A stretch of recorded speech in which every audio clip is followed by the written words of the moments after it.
ጌታ ይመስገን።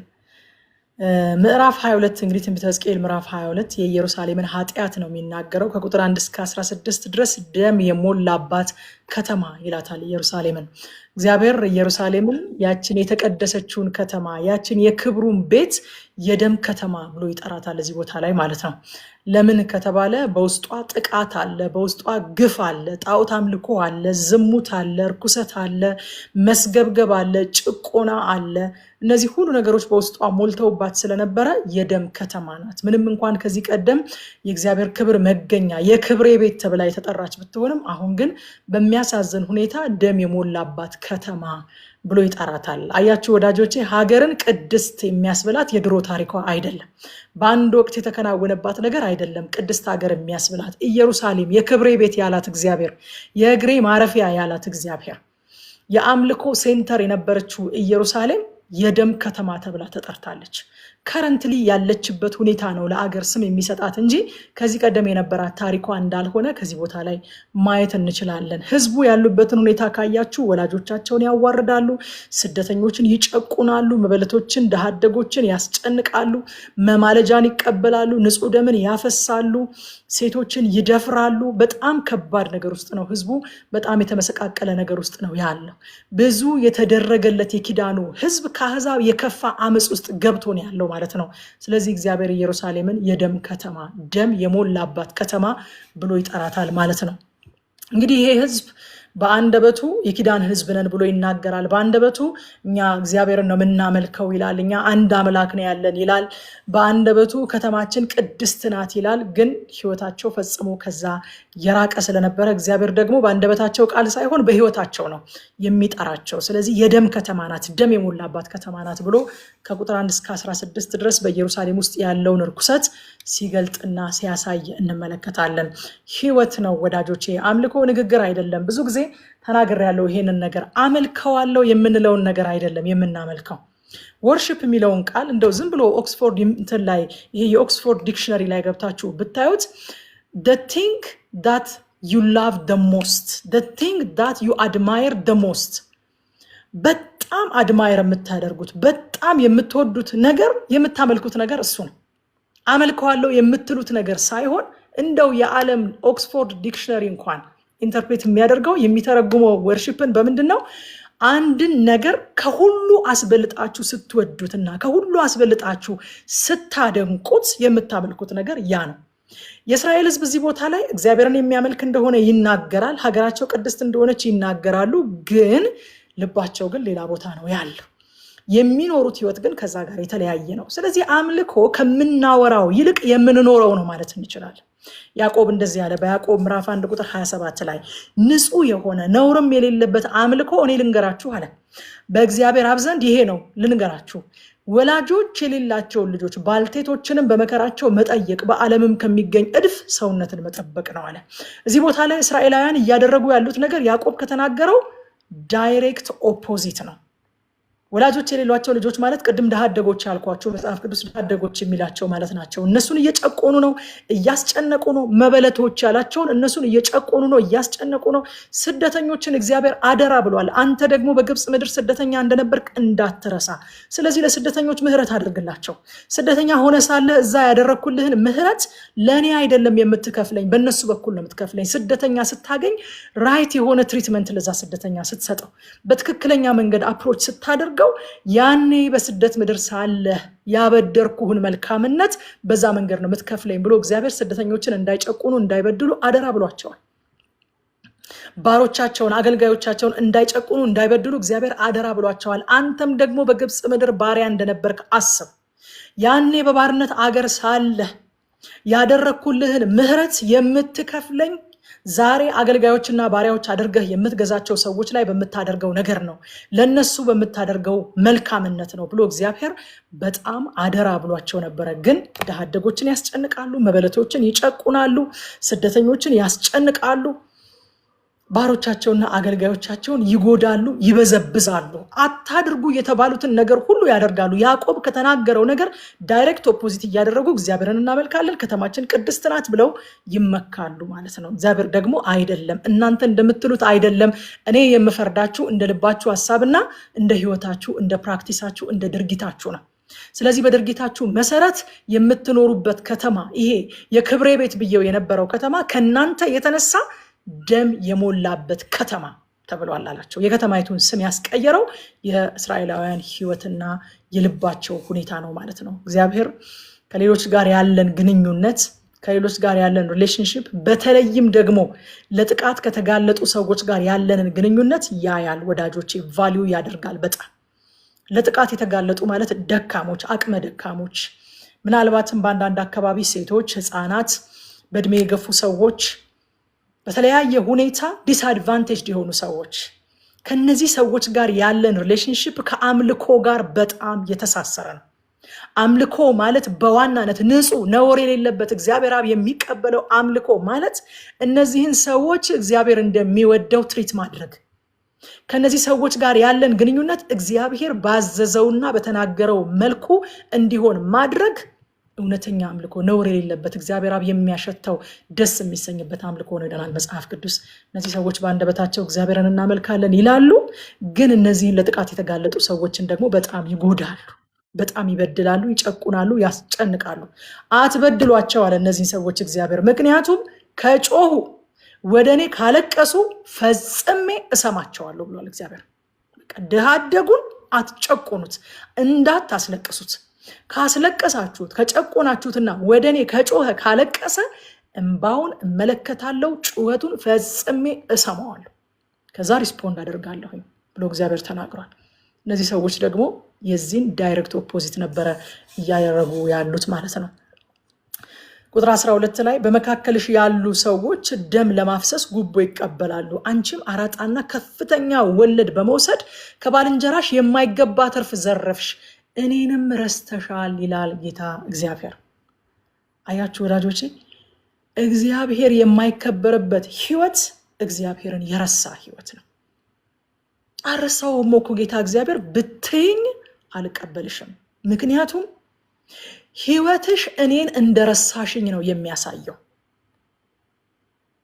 እኔንም ረስተሻል። እኔን ባትረሺ ኖሮ እነዚህን ነገሮች አታደርጊም ነበረ ብሎ እግዚአብሔር ኢየሩሳሌምን ይከሳታል ማለት ነው። እዛ ከቁጥር 13 እስከ 16 ደግሞ በመከራ አሳልፌ አጠራሻለሁ፣ እኔ እግዚአብሔር እንደሆንኩ ታውቂያለሽ ይላታል እግዚአብሔር። እንደ ሁልጊዜው ቅጣቱ በዓላማ እንደሆነ እዚህም ክፍል ላይ አስረግጦ ይናገራል ማለት ነው። የእግዚአብሔር ቃል ወዳጆቼ ለማጥራት በቂ ነው። የእግዚአብሔር ቃል እግዚአብሔርን ለኛ ለማሳወቅ በቂ ነው። ግን ቃሉን የማይሰሙትንና የማይታዘዙትን እግዚአብሔር በመከራም ቢሆን አሳልፎ ያጠራቸዋል፣ ይተዋወቃቸዋል። ከዚህ በፊትም ደጋግመን ተመልክተነዋል። ይሄንን እግዚአብሔርን ለመተዋወቅ ይሄ ቃል ምንም አያንሰው፣ በቂ ነው፣ ሰፊሽንት ነው እግዚአብሔርን ለማወቅ። ይሄ ቃል እኛን ለማጥራት ሰፊሽንት ነው፣ ከሰማ ነው፣ ከታዘዝ ነው። ግን ይህንን ቃል አልሰማ ካልን፣ አልታዘዝ ካልን ደግሞ እግዚአብሔር በመከራ አልፎ ያጠራል፣ በመከራ አልፎ ይተዋወቃል ብለናል አይደለ? ፈርዖንን በሙሴ በኩል ሊተዋወቀው እኮ እግዚአብሔር ላከበት። እኔ የዕብራውያን አምላክ እግዚአብሔር እባላለሁኝ፣ ሕዝቤን ልቀቅ አለው። የበኩር ልጄን እስራኤልን ልቀቅ፣ በምድረ በዳ በዓል ያደርግልኝ ዘንድ፣ መስዋዕት ያቀርብልኝ ዘንድ፣ ያመልከኝ ዘንድ፣ ያገለግለኝ ዘንድ ሕዝቤን እስራኤልን ልቀቅ ያለው የነበርኩ ነኝ ብሎ ላከበት። በቃል አልተዋወቅም አለ ፈርዖን። እግዚአብሔርንም አላውቅም እስራኤልንም አልለቅም ብሎ መልስ ላከለት። ኦኬ ቃል ልኬብህ ነበረ፣ በቃል መተዋወቅ አልፈለክም፣ ስለዚህ በ10 መከራዎች እተዋወቅሃለሁ አለው። እና ከዚህ ቀደም እንዳልኳችሁ አንድ እግዚአብሔር ሰው ሲናገር እንደሰማሁት እግዚአብሔር ፈርዖንን 10 ጊዜ ጨበጠው። 10 ጊዜ እግዚአብሔር እባላለሁ እያለ በ10 መከራዎች 10 ጊዜ ጨበጠዋል። አንዴ በቀማል፣ አንዴ በጨለማ፣ አንዴ በበኩር ሞት፣ አንዴ በእንቁራሪት፣ አንዴ ውሃውን ደም በማድረግ 10 ጊዜ ተዋወቀው፣ 10 ጊዜ ጨበጠዋል። አያችሁ ወዳጆቼ፣ የእግዚአብሔር ቃል በቂ ነው እኛን ለመስራት፣ እኛን ለማጥራት፣ እኛን ለማሳደግ፣ እኛን ለመለየት፣ እኛን ፍሬያማ ለማድረግ። እኛን ለማዳን እኛን ከሱ ጋር ለማስተዋወቅ የእግዚአብሔር ቃል በቂ ነው፣ ሰፊሽንት ነው። ግን ከቃሉ አልማር ካልን፣ ቃሉን አልሰማ ካልን፣ ቃሉን አልታዘዝ ካልን እግዚአብሔርን ማወቃችን በጣም ኢምፖርታንት ነገር ስለሆነ እግዚአብሔርን ማወቅ ዮሐንስ ወንጌል ላይ ጌታ ኢየሱስ ክርስቶስ የዘላለም ሕይወት ማለት እግዚአብሔርን ማወቅ ነው። እግዚአብሔርን ማወቅ የዘላለም ሕይወት ማለት ስለሆነ በቃሉ ካልሆነ በቃሉ እሺ ካላልን በመከራም ቢሆን ሰዎች እርሱን ወደ ማወቅ እንዲደርሱ እግዚአብሔር ያደርጋል። ለምን ካላችሁ በጣም ኢምፖርታንት ስለሆነ፣ በጣም ኢምፖርታንት ስለሆነ ልጆቻችን መድኃኒት እንዲወስዱ እንሞክራለን እኮ አይደል? በጣም ህፃናት እያሉ አባብለን መጀመሪያ ምናምን የሆነ ነገር ጣራ አሳይተናቸው ወደ መሬት ወደ ፊልም ወደ ስልክ ምናምን አሳይተን እንደምንም ብለን እንዲወስዱ ለማድረግ እንሞክራለን። ግን እምቢ ካሉስ በጣም ኢምፖርታንት ስለሆነ አፋቸውን በግድ ፈልቅቀን ጉሮሯቸው ውስጥ እንከተዋለን መድኃኒቱ።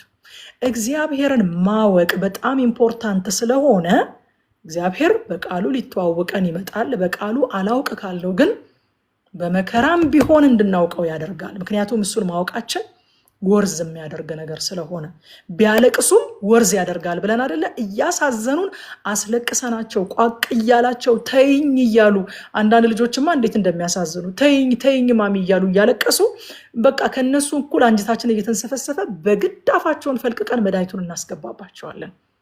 ኢት ወርዝት ብለን ማለት ነው። እግዚአብሔርም ልክ እንደዛ ነው የሚያደርገው ወዳጆቼ። ከቃሉ አላውቅህ ስንለው በግድም ቢሆን እንድንተዋወቀው ያደርጋል። ቢኮዝ ኢት ኢዝ ቬሪ ፋንዳሜንታል፣ ኢት ኢዝ ቬሪ ኢምፖርታንት። ስለዚህ እግዚአብሔር ይህንን ያደርጋል። ከቁጥር 17 እስከ 22 የሚያጠራውን እሳት እግዚአብሔር ደግሞ ኢንትሮዲውስ ያደርጋል። የሚያጠራ እሳት፣ የማይጠቅም የብረት ዝቃጭ ሆናችሁብኛል አለ። የቁጣዬን እሳት በላያችሁ ሳመጣ ትቀልጣላችሁ ይላቸዋል እግዚአብሔር። የማይጠቅም የብረት ዝቃጭ ሆናችሁብኛል። ስለዚህ መፍትሄው ምንድን ነው? የቁጣዬን እሳት በላያችሁ አመጣና አቀልጣችኋለሁ ይላል። አቀልጣችኋለሁ። አያችሁ ወዳጆቼ፣ አንዳንድ ነገር ሙሉ ለሙሉ ካልፈረሰ እንደገና መሰራት አይችልም። ስለዚህ አፍርሼ አቅልጬ ነው መሰራችሁ ይላል። አንዳንድ ነገር በእርማት ብቻ አይስተካከልም። ያንን ሸክላ ሰሪው ቤት ኤርሚያስን ሲልከው ኤርሚያስ ያየውን ሸክላ ካስታወሳችሁ እጁ ላይ ተበላሸ ይላል። እጁ ላይ ተበላሸ። እጁ ላይ ሲበላሽ እዛው ላይ ሊጠጋግነው አይደለም የሞከረው፣ እንደገና አፈረሰውና እንደወደደ አድርጎ ደግሞ መልሶ ሰራው ይላል። ወዳጆቼ እንደገና አፈረሰው የሚለው ቃል ስናነበው ቀላል ነው፣ ግን በህይወት ስናልፍበት ኤክስፒሪየንስ ስናደርገው እንደምናስበውና እንደምናነበው ቀላል ነገር አይደለም። ፈርሶ መሰራት አንዳንድ ጊዜ ጥገና አይደለም የሚያስፈልገን፣ ፈርሶ መሰራት ሊሆን ይችላል የሚያስፈልገን። እስራኤል ያለችበት ሁኔታ የሚጠጋገን አይደለም፣ የሚጠራረግ የሚቀባባ አይደለም። ቀልጣ ነው እንደገና ሌላ ቅርጽ ይዛ መሰራት ያለባት። ብዙ ጊዜ እግዚአብሔር ሊጠጋገናት ሞክሯል፣ ግን በመጠጋገን የሚፈታ አይደለም ችግሯ። ስለዚህ አቀልጣችኋለሁ፣ በቁጣዬ እሳት አቀልጣችሁና እንደገና ሰራችኋለሁ ይላል እግዚአብሔር። አንድ ጊዜ ድሮ የዩጎ ቤተክርስቲያን የድራማ ቲም ሊደር ነበርኩኝና እዛ አንድ ሸክላ ሰሪው ላይ ድራማ ሰርተን ነበረ እና ድራማው ሸክላ ሰሪው ሸክላው እጁ ላይ ሲበላሽበት ልክ ለድራማው ተብሎ የተገዛ አንድ የሚያምር ጀበና ነገር አለና ልክ እጁ ላይ ሲበላሽበት ጀበናውን ኳ አድርጎ ይሰብረዋልና ጉባኤው በሙሉ ብሎ ይደነግጣል። እንደዛ ነው ፈርሶ መሰራት ማለት፣ እንደዛ ነው። ያስደነግጣል። እንኳን ለኛ ለሚያውን ያስደነግጣል። ግን ደግሞ አንዳንዴ ለመሰራት መፍረስ ግድ ነው። መፍረስ ግድ ነው። በቃ አንዳንዱ ነገራችን መፍረስ አለበት። የሚተራረም የሆነ እንትን ፖሊሽ የሚደረግ አይደለም። መነቀል ያለበት፣ መፍረስ ያለበት፣ መቅለጥ ያለበት ነገር አለ አንዳንድ ጊዜ እና አቅልጫችሁ ነው መሰራችሁ ይላል። ግን ደግሞ ለጥቅማችሁ ነው፣ ለጥቅማችሁ ነው ይላል። የማይጠቅም የብረት ዝቃጭ ሆናችኋል። ኦልሬዲ የማይጠቅም የብረት ዝቃጭ ቀልጦ እንደገና ቅርጽ ካልተሰጠው በስተቀር ምንም አይረባም፣ ዋጋ የለውም። እሳት ሁሉ አጥፊ አይደለም ወዳጆች፣ እሳት ሁሉ አጥፊ አይደለም። ሙሴ ያያትን ያችን እሳት ካስታወሳችሁ በቁጥቋጦ መካከል እሳት ሲነዳ አየሁኝ አለ። ይህንን ነገር ቀርቤ ማየት አለብኝ ብሎ ወደ ተራራው ሲወጣ እሳት ይነዳል፣ ቁጥቋጦ ግን አይቃጠልም ይላል። አያችሁ፣ የእግዚአብሔር እሳት የሚረባንን የሚጠቅመንን ነገር የሚያቃጥል አይደለም። የእግዚአብሔር እሳት ለጥቅማችን ነው። የእግዚአብሔር እሳት የማይረባንን ገለባ የሆነውን ዝገት የሆነውን በኋላ ላይ ራሱ እንደምንመለከተው ማለት ነው ዝገቱን የማይረባውን የማይጠቅመውን ገለባውን ነው ከላያችን ላይ የሚበላው እንጂ የሚጠቅመውን መሰረታችንን ሊያናጋና ሊያጠፋን ሊደመስሰን አይደለም። የእግዚአብሔር እሳት የሚመጣው ለይታ ነው የምትበላው። የእግዚአብሔር እሳት አይገርማችሁ? ለይታ የሚጠቅመውን ነገር አይደለም የምታቃጥልብን፣ የማይጠቅመንን ነገር ግን ደግሞ አንዳንድ ጊዜ ይጠቅመናል ብለን የተጣበቅንበት ነገር ሊሆን ስለሚችል እሳቱ ሲመጣና ሲበላው ሊያመን ይችላል። ግን እንመነው፣ እሳቱን እንመነው። ጴጥሮስ እንደዚህ ያለ በአንደኛ ጴጥሮስ መልእክት ምዕራፍ 1 ከቁጥር 6 እስከ 7 ድረስ በዚህም እጅግ ደስ ይላችኋል አለ። ነገር ግን በእሳት ምንም ቢፈተን ከሚጠፋው ወርቅ ይልቅ አብልጦ የሚከብር የተፈተነ እምነታችሁ ኢየሱስ ክርስቶስ ሲገለጥ ለምስጋናና ለክብር ለውዳሴ የሚገኝ ዘንድ አሁን ለጥቂት ጊዜ ቢያስፈልግ በልዩ ልዩ ፈተና አዝናችኋል። እውነት አይደለም የምንነጋገረው ወዳጆቼ? ፈተና ደስ አያሰኝም። ፈተና ዘና አያደርግም። መጽሐፍ ቅዱስም አላለንም ቢያስፈልግ ለጥቂት ጊዜ በልዩ ልዩ ፈተና አዝናችኋል። መሰራት ደስ አያሰኝም። እምነት ሲፈተን ደስ አያሰኝም። ግን የእግዚአብሔር እሳት እንደ እሳት ቢያቀልጥም የከበረ ዓላማ ያለው ነው እና ከቁጥር 23 እስከ 29 ላይ ስንመጣ ደግሞ እንደ ማህበረሰብ ከላይ እስከ ታች እንዴት እንደረከሱ እግዚአብሔር ያሳያቸዋል። መሳፍንቶቻችሁ ረክሰዋል፣ ካህናቶቻችሁ ረክሰዋል፣ መኳንንቶቻችሁ ረክሰዋል፣ ነቢያቶቻችሁ እንዲሁም ተርታው ህዝብ ሁሉ ረክሷል ብሎ እግዚአብሔር እርኩሰት እንዴት ከላይ እስከ ታች እንዳጥለቀለቃቸውና እንደወረሳቸው እንዴት ኔሽን ዋይድ ኮራፕትድ እንደሆኑ እግዚአብሔር ያሳያቸዋል። መሳፍንቶቿ ነጣቂዎች ሆነዋል ይላል እግዚአብሔር። ትናንትና ብለናል፣ መሪዎች ነጣቂዎች ሳይሆኑ አገልጋዮች፣ ጠባቂዎች እንዲሆኑ ነው እግዚአብሔር በስፍራ ላይ የሚያስቀምጣቸው ብለናል። እነዚህ መሳፍንቶች ግን ነጣቂዎች ሆነዋል ይላል እግዚአብሔር። ካህናቶቿስ በህጉ ላይ አምፀዋል። አይገርማችሁም? ሰው ሁሉ የተሰጠውን ነገር የተሰጠውን ኃላፊነት የሚቃረን ነገር ነው እያደረገ ያለው። መሳፍንቶች ህዝቡን ሊጠብቁ፣ ህዝቡን ሊንከባከቡ፣ ህዝቡን ሊያሳርፉ፣ ፕሮቴክት ሊያደርጉ፣ ህዝቡን ሊያገለግሉ ሲገባ የህዝቡ ስጋት ሆነዋል። ህዝቡን ያስጨንቁታል፣ ህዝቡን ያስፈራሩታል፣ ነጣቂዎች ሆነዋል፣ ሰዎችን የሚበሉ ሆነዋል። እግዚአብሔር እነሱን ካስቀመጠበት ዓላማ ኃላፊነታቸውን አለመወጣት ብቻ እኮ አይደለም፣ በተቃራኒው ሄደዋል። ካህናቶቿስ ህጉን እንዲያስተምሩ፣ ህጉን እንዲናገሩ፣ ህጉን እንዲያሳስቡ፣ ህጉን እንዲያስከብሩ እግዚአብሔር አስቀምጧቸው በህጉ ላይ አምፀዋል። ኃላፊነትን አለመወጣት ብቻ አይደለም፣ እነዚህም በተቃራኒ ሄደዋል፣ በህጉ ላይ አምፀዋል ይላል። ቁጥር 26 ላይ ስለ ካህናቶቿ የሚናገረውን ላንብብላችሁ። ካህናቷ በህጌ ላይ ያምፃሉ አለ። ህጉን ለማስተማር ህጉን ለማስከበር የተቀመጡት ካህናት ጭራሽ በተቃራኒ በህጌ ላይ ያምፃሉ። ነዋየ ቅድሳቱን ለማስከበር የተሾሙት ካህናት ነዋየ ቅድሳቴን ያረክሳሉ አለ። የተቀደሰውን ከረከሰው ደግሞ አይለዩም። the very purpose of their priesthood ማለት ነው። የተቀደሰውንና የረከሰውን መለየት ዋናው ፐርፐዛቸው ነው። ካህን የሆኑበት ዓላማ የተቀደሰውን ከረከሰው አይለዩም። በጎደፈውና በንጹሑ መካከል ልዩነት እንደሌለ ያስተምራሉ። ጭራሽ ልዩነት የለም ብለው ያስተምራሉ። ባክ ሁላችንም ራይቸስ ነን እያሉ ማለት ነው። ልዩነት እንደሌለ ያስተምራሉ። ጭራሽ ሰንበታቴን ከማክበር ዘወር ብለዋል።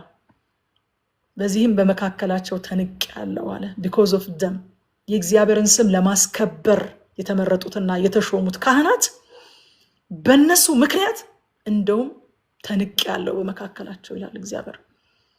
ከተጠሩበት ዓላማ በተቃራኒ ሄደዋል። መኳንንቶቿ ደግሞ ሶስተኛው የሚቦጫጭቁ ተኩላዎች ሆነዋል። በጎቹን የሚያስፈራሩትን በጎቹን የሚነጥቁትን ተኩላዎችን እንዲቦጫጭቁ እግዚአብሔር አስቀምጧቸው ሳለ እነሱ ራሳቸው በመንጋው ላይ ምን ሆነዋል? የሚቦጫጭቁ ተኩላዎች ሆነዋል። ከተቀመጡበት ዓላማ በተቃራኒው እያደረጉ ነው ማለት ነው እነሱ። ነቢያቶቿ ደግሞ ከዛ ሟርተኞችና ሐሰተኞች ሆነዋል ይላል። ነቢያቶቿ ምን ነበረ ጥሪያቸው?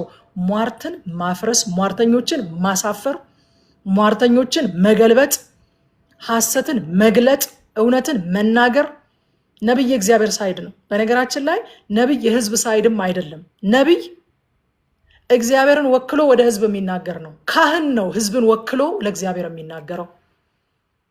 ካህን ነው ህዝብን ሪፕሬዘንት አድርጎ በእግዚአብሔር ፊት የሚቆመው። ነብይ የእግዚአብሔር ሪፕሬዘንታቲቭ ነው። የእግዚአብሔር ወገን ነው። የእግዚአብሔር ወኪል ነው። ህዝብን አይደለም የሚወክለው፣ እግዚአብሔርን የሚወክለው። እነዚህ ግን ምን ሆነዋል? ሟርተኞችና ሐሰተኞች ሆነዋል። ከእግዚአብሔር ይልቅ ለሰው ፊት አድረዋል።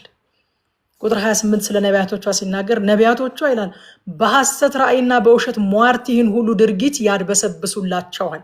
አይገርማችሁም? ነቢያቶች ጥሪያቸው ምን ነበረ? ህዝብ ሲበድል፣ ህዝብ ሲከፋ፣ ህዝብ እግዚአብሔር ላይ ሲያምፅ ተመለሱ ብሎ ከእግዚአብሔር ዘንድ መልእክት ማምጣትና ህዝብን ወደ እግዚአብሔር መመለስ፣ ሐሰትን መግለጥ፣ ክፋትን መግለጥ፣ በህዝብ መካከል ያለ አመፅን፣ ሴራን፣ ተንኮልን መግለጥ ነበር የነቢያቶቿ ኃላፊነት። አሁን ግን ምን እያደረጉ ነው? እግዚአብሔር ሳይናገር ጌታ እግዚአብሔር እንዲህ ይላል እያሉ በውሸት ሟርት ህዝቡ እያደረገ ያለውን ከላይ የነገርኳችሁን ነገሮች ሁሉ ያድበሰብሱላቸዋል። ልክ ነህ እግዚአብሔር ተቀብሎሃል እያሉ ማለት ነው። ያድበሰብሱላቸዋል። ከዛ በኋላ መሳፍንቶቹ አንዲ ከሆኑ፣ ካህናቶቹ አንዲ ከሆኑ፣ መኳንንቶቹ አንዲ ከሆኑ፣ ነቢያቶቹ አንዲ ከሆኑ ከህዝቡ ምን ትጠብቃላችሁ ወዳጆቼ? ህዝቧ አለ እግዚአብሔር ዘራፊዎችና ግፈኞች ሆነዋል። በቃ በእነዚህ መሪዎችና አገልጋዮች ስር ያለ ህዝብ ከዚህ የተሻለ ምንም ሊሆን አይችልም። ዘራፊዎችና ግፈኞች ሆነዋል። አያችሁ፣ ብልሽቱ ከላይ ጀምሮ ወደ ታች ወረደ ነው። አመራር ከተበላሸ ህዝብ መሪውን ነው የሚመስለው። ቁጥር 30 ላይ ምድሪቱን እንዳላጠፋት አለ እግዚአብሔር ቅጥሩን የሚጠግን በፈረሰውን በኩል በፊት የሚቆምላት ሰው ከመካከላቸው ፈለግኩኝ አለ። ነገር ግን አንድም አላገኘሁም አለ። ሰው ከመካከላቸው ፈለግኩ፣ ነገር ግን አንድም አላገኘሁም። ከሰዎች መካከል እግዚአብሔር ሰውን ፈለገ። ምን አይነት ሰው? በሰውና በእግዚአብሔር መካከል የሚቆም መካከለኛ የሚሆን እግዚአብሔር ምድሪቱን እንዳያጠፋት በእግዚአብሔር ፊትና በሰዎች መካከል የሚቆም አንድ ሰው ፈለግኩኝ አለ። አላገኘሁኝም አለ።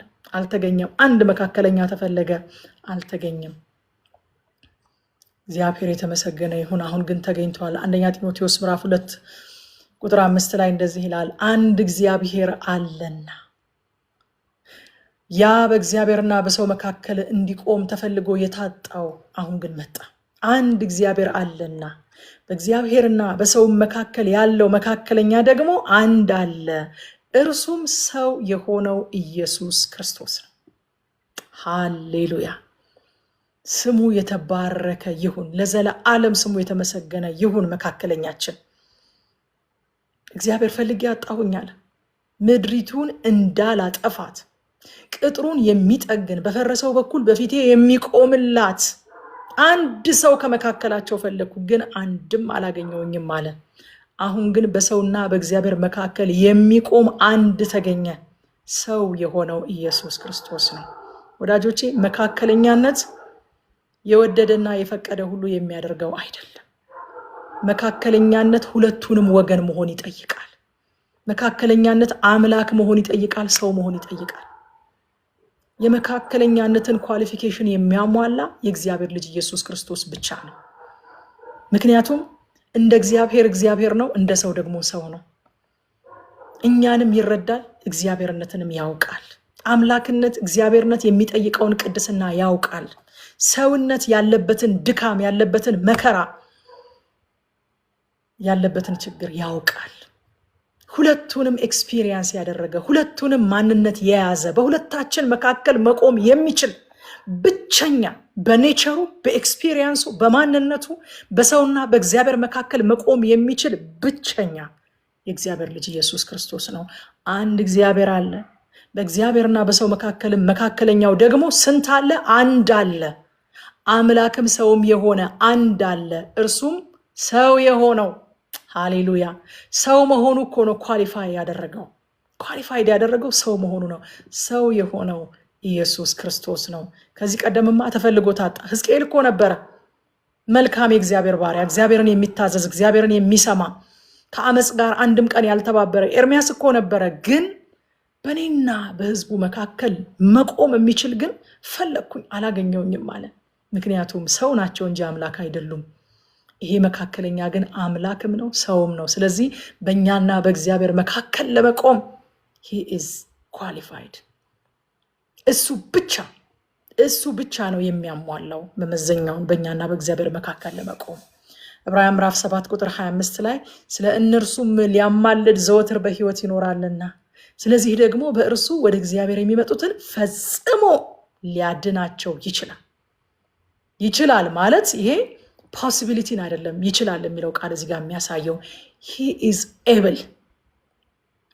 able የተቻለው ነው። በሱ በኩል ወደ እግዚአብሔር የሚመጡትን ሊያድናቸው የተቻለው ነው። በመካከል ሊገባ ዘወትር ስለነሱ ሊያማልድ በሕይወት ይኖራል ይላል ዕብራውያን ጸሐፊ። ሮሜ ምዕራፍ 8 ቁጥር 34 ደግሞ የሞተው ይላል። ሃሌሉያ። ሰው መሆኑ ብቻ እንዳይመስላችሁ ደግሞ ኳሊፋይድ ያደረገው የሞተው ይልቁንም ከሙታን የተነሳው ሞቶ መነሳቱ። ሃሌሉያ። የሞተው ይልቁንም ከሙታን የተነሳው በእግዚአብሔር ቀኝ ያለው ደግሞ ስለኛ የሚማልደው ክርስቶስ ኢየሱስ ነው። ሌላ ሞቶ የተነሳ የለም። ሌላ ስለ በደላችን ሞቶ እኛን ስለማጽደቅ የተነሳ ማንም የለም ወዳጆች። የሞትን ጣር አጥፍቶ ጻድቅ መሆኑን እግዚአብሔር የመሰከረለት ሌላ ማንም የለም። ስለዚህ የሞተው ይልቁንም ደግሞ ከሙታን የተነሳው፣ ምክንያቱም የሞተው ስለ በደላችንና ስለ ኃጢአታችን ነው፣ የተነሳው ደግሞ እኛን ስለማጽደቅ ነው። የሞተው ይልቁንም ከሙታን የተነሳው በእግዚአብሔር ቀኝ ያለው ደግሞም ስለኛ የሚማልደው ክርስቶስ ኢየሱስ ነው ይለናል የሮሜ መጽሐፍ ደግሞ ማለት ነው። ጌታ ይመስገን። ምን እንማር ከዚህ ምዕራፍ ወገኖቼ? አንደኛ እግዚአብሔር ስለ ፍትህና ስለ ቅድስና ግድ ይለዋል ወዳጆቼ። እግዚአብሔር የሚጠራን በትናንትናው ስማችን አይደለም። ዛሬ ስላለን ላይፍ ስታይል፣ ዛሬ ከሰዎች ጋር ስላለን ግንኙነት፣ ስለ ጀስቲስ እግዚአብሔር በጣም ግድ ይለዋል። ኢየሩሳሌም ውስጥ ጀስቲስ የለም። ኢየሩሳሌም ውስጥ ርኩሰት ሞልቶባታል። ስቲል ግን እነሱ ቅድስቲቱ ከተማ፣ የክብሩ ቤት እያሉ ይጠሯታል። ኖ የትላንት ታሪኳ ነው እሱ። ዛሬ ያለን ምልልስ፣ ዛሬ ያለን ከሰዎች ጋር ያለን ግንኙነት፣ ዛሬ ያለን ፍትሃዊነት፣ ዛሬ ሰዎችን አፕሮች የምናደርግበት ትሪት የምናደርግበት መንገድ እግዚአብሔርን ግድ ይለዋል ወዳጆቼ። ይህንን ማወቅ አለብን። ሁለተኛ ኃጢአት ከግለሰብ ቢጀምርም ማህበረሰብን ይበክላል። አይተናል አይደል? መሳፍንቶቿ ጋር ጀመረ፣ መኳንንቶቿ ጋር ቀጠለ፣ ነቢያቶቿ ጋር ቀጠለ፣ ካህናቶቿ ጋር ቀጠለ። ከህዝቡን እንጠብቃለን። ከዛ በኋላ ምን እንጠብቃለን ወዳጆቼ?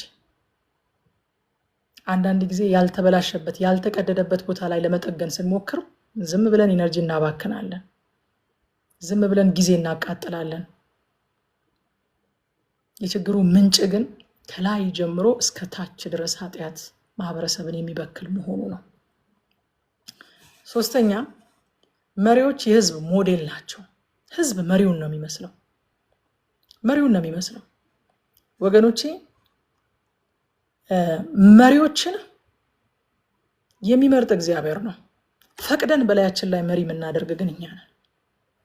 ስለዚህ ሁል ጊዜ እንደምነግራችሁ ኮምፕሮማይዝ አታድርጉ። ኮምፕሮማይዝ ምኑን? ልትመስሉት የማትፈልጉትን ሰው አትከተሉ። በቃ ይሄ ጀጅ ማድረግ አይደለም። በነገራችን ላይ ጀጅ ማድረግ አይደለም፣ ራስን መጠበቅ ነው።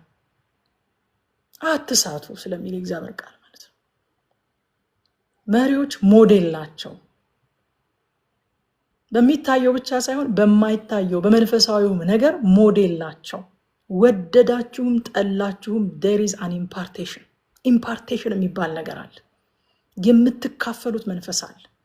እኔ እዚህ ቦታ ላይ ቁጭ ብዬ ሳስተምራችሁ፣ እዚህ ቦታ ላይ ወገኖች ቁጭ ብለው ሲያስተምሩን የምንካፈለው ኢንፎርሜሽን ብቻ አይደለም ወዳጆች። የመንፈሳዊ ነገር እንደዛ አይደለም። የምትካፈሉት መንፈስ አለ፣ የምንካፈለው መንፈስ አለ፣ የምንካፈለው ህይወት አለ። Do you really want to impart that spirit? Do you really want to impart that life? If not, አትከተሏቸው። ይሄንን አስረግጬ ነው የምነግራችሁ።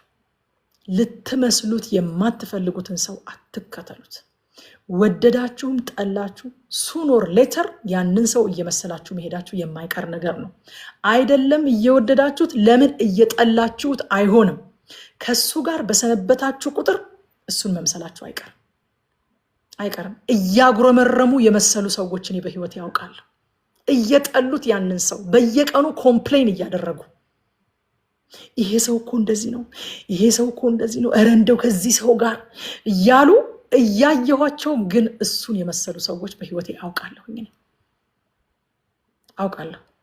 ወዳጆቼ እየጠላችሁ እየተቃወማችሁ ራሱ መምሰላችሁ አይቀርም። አንድ ቀን አውቶማቲክሊ ሳታውቁት ማለት ነው አንኮንሽስሊ ያንን ሰው እየመሰላችሁ ትመጣላችሁ። ስለዚህ ሞዴልነታችን ስፒሪቹዋሊም ስለሆነ ልትመስሉት የማትፈልጉትን ሰው አትከተሉት። ያንደበቱ ቃል ስለተቀባበለለት የሚናገረው ነገር እንደው እንደ ግጥም ቤት ስለመታለት ብቻ አንድ ሰውን አትከተሉት። ህይወቱ ምን ይመስላል? የሚያካፍላችሁ መንፈስ ምንድን ነው? ወዳጆች ራሳችሁን እኮ በአንድ ሰው መሪነት ስር ስታስቀምጡ ስፒሪቹዋሊ ቫልነረብል እየሆናችሁ ወገኖች። በቃ ራሳችሁን እያጋለጣችሁ ነው። ራሳችሁን ከፍታችሁ እየሰጣችሁ ነው ለዛ ሰው። በአንድ ሰው መሪነት ስር በአንድ ሰው ጥላ ስር ራሳችሁን ስታስቀምጡ ማለት ነው ኤኒቲንግ እዛ ሰው ጋር ያለን ነገር ኢምፓርት እንደምታደርጉ አውቃችሁ ነው መቀመጥ ያለባችሁ። Do I really want? እፈልጋለሁ ይህንን ህይወት ኢምፓርት ማድረግ እፈልጋለሁ።